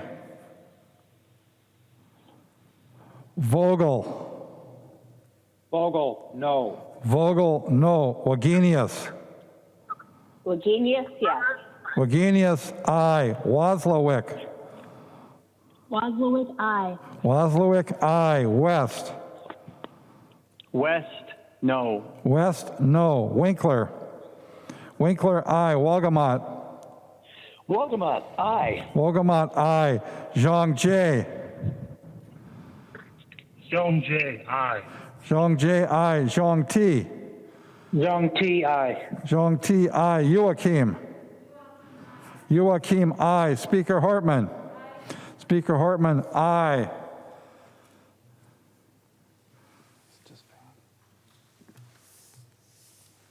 Vang.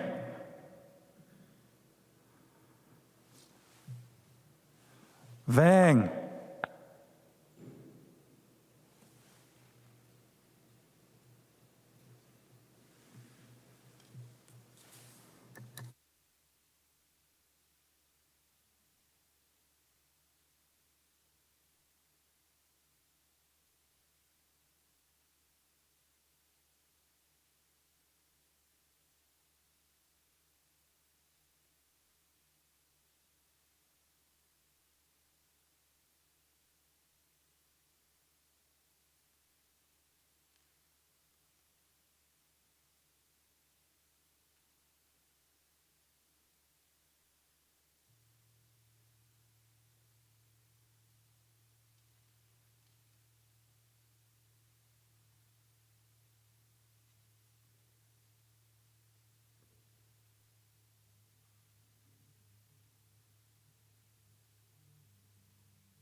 There being 83 ayes and 49 nays, the bill is passed and its title agreed to. Motions and resolutions. There are copies of the non-controversial motions online. If there is no objection, we will take action on these motions first. Hearing no objection, the motions prevail. Erickson and others are introducing House Resolution Number 2, a House resolution recognizing the first Thursday in May as a day of statewide prayer, fasting, and repentance in Minnesota. The resolution is being referred to the Committee on Rules and Legislative Administration. Announcements. Representative Winkler. Madam Speaker, I move that when the House adjourns today, it adjourns until 6 p.m. Tuesday, May 5th, 2020. Representative Winkler moves that when the House adjourns today, it adjourns until 6 p.m. Tuesday, May 5th, 2020. All those in favor, please say aye. Those opposed, please say no. The motion prevails. Representative Winkler. Madam Speaker, I move that the House do now adjourn. Representative Winkler moves that the House do now adjourn. All those in favor, please say aye.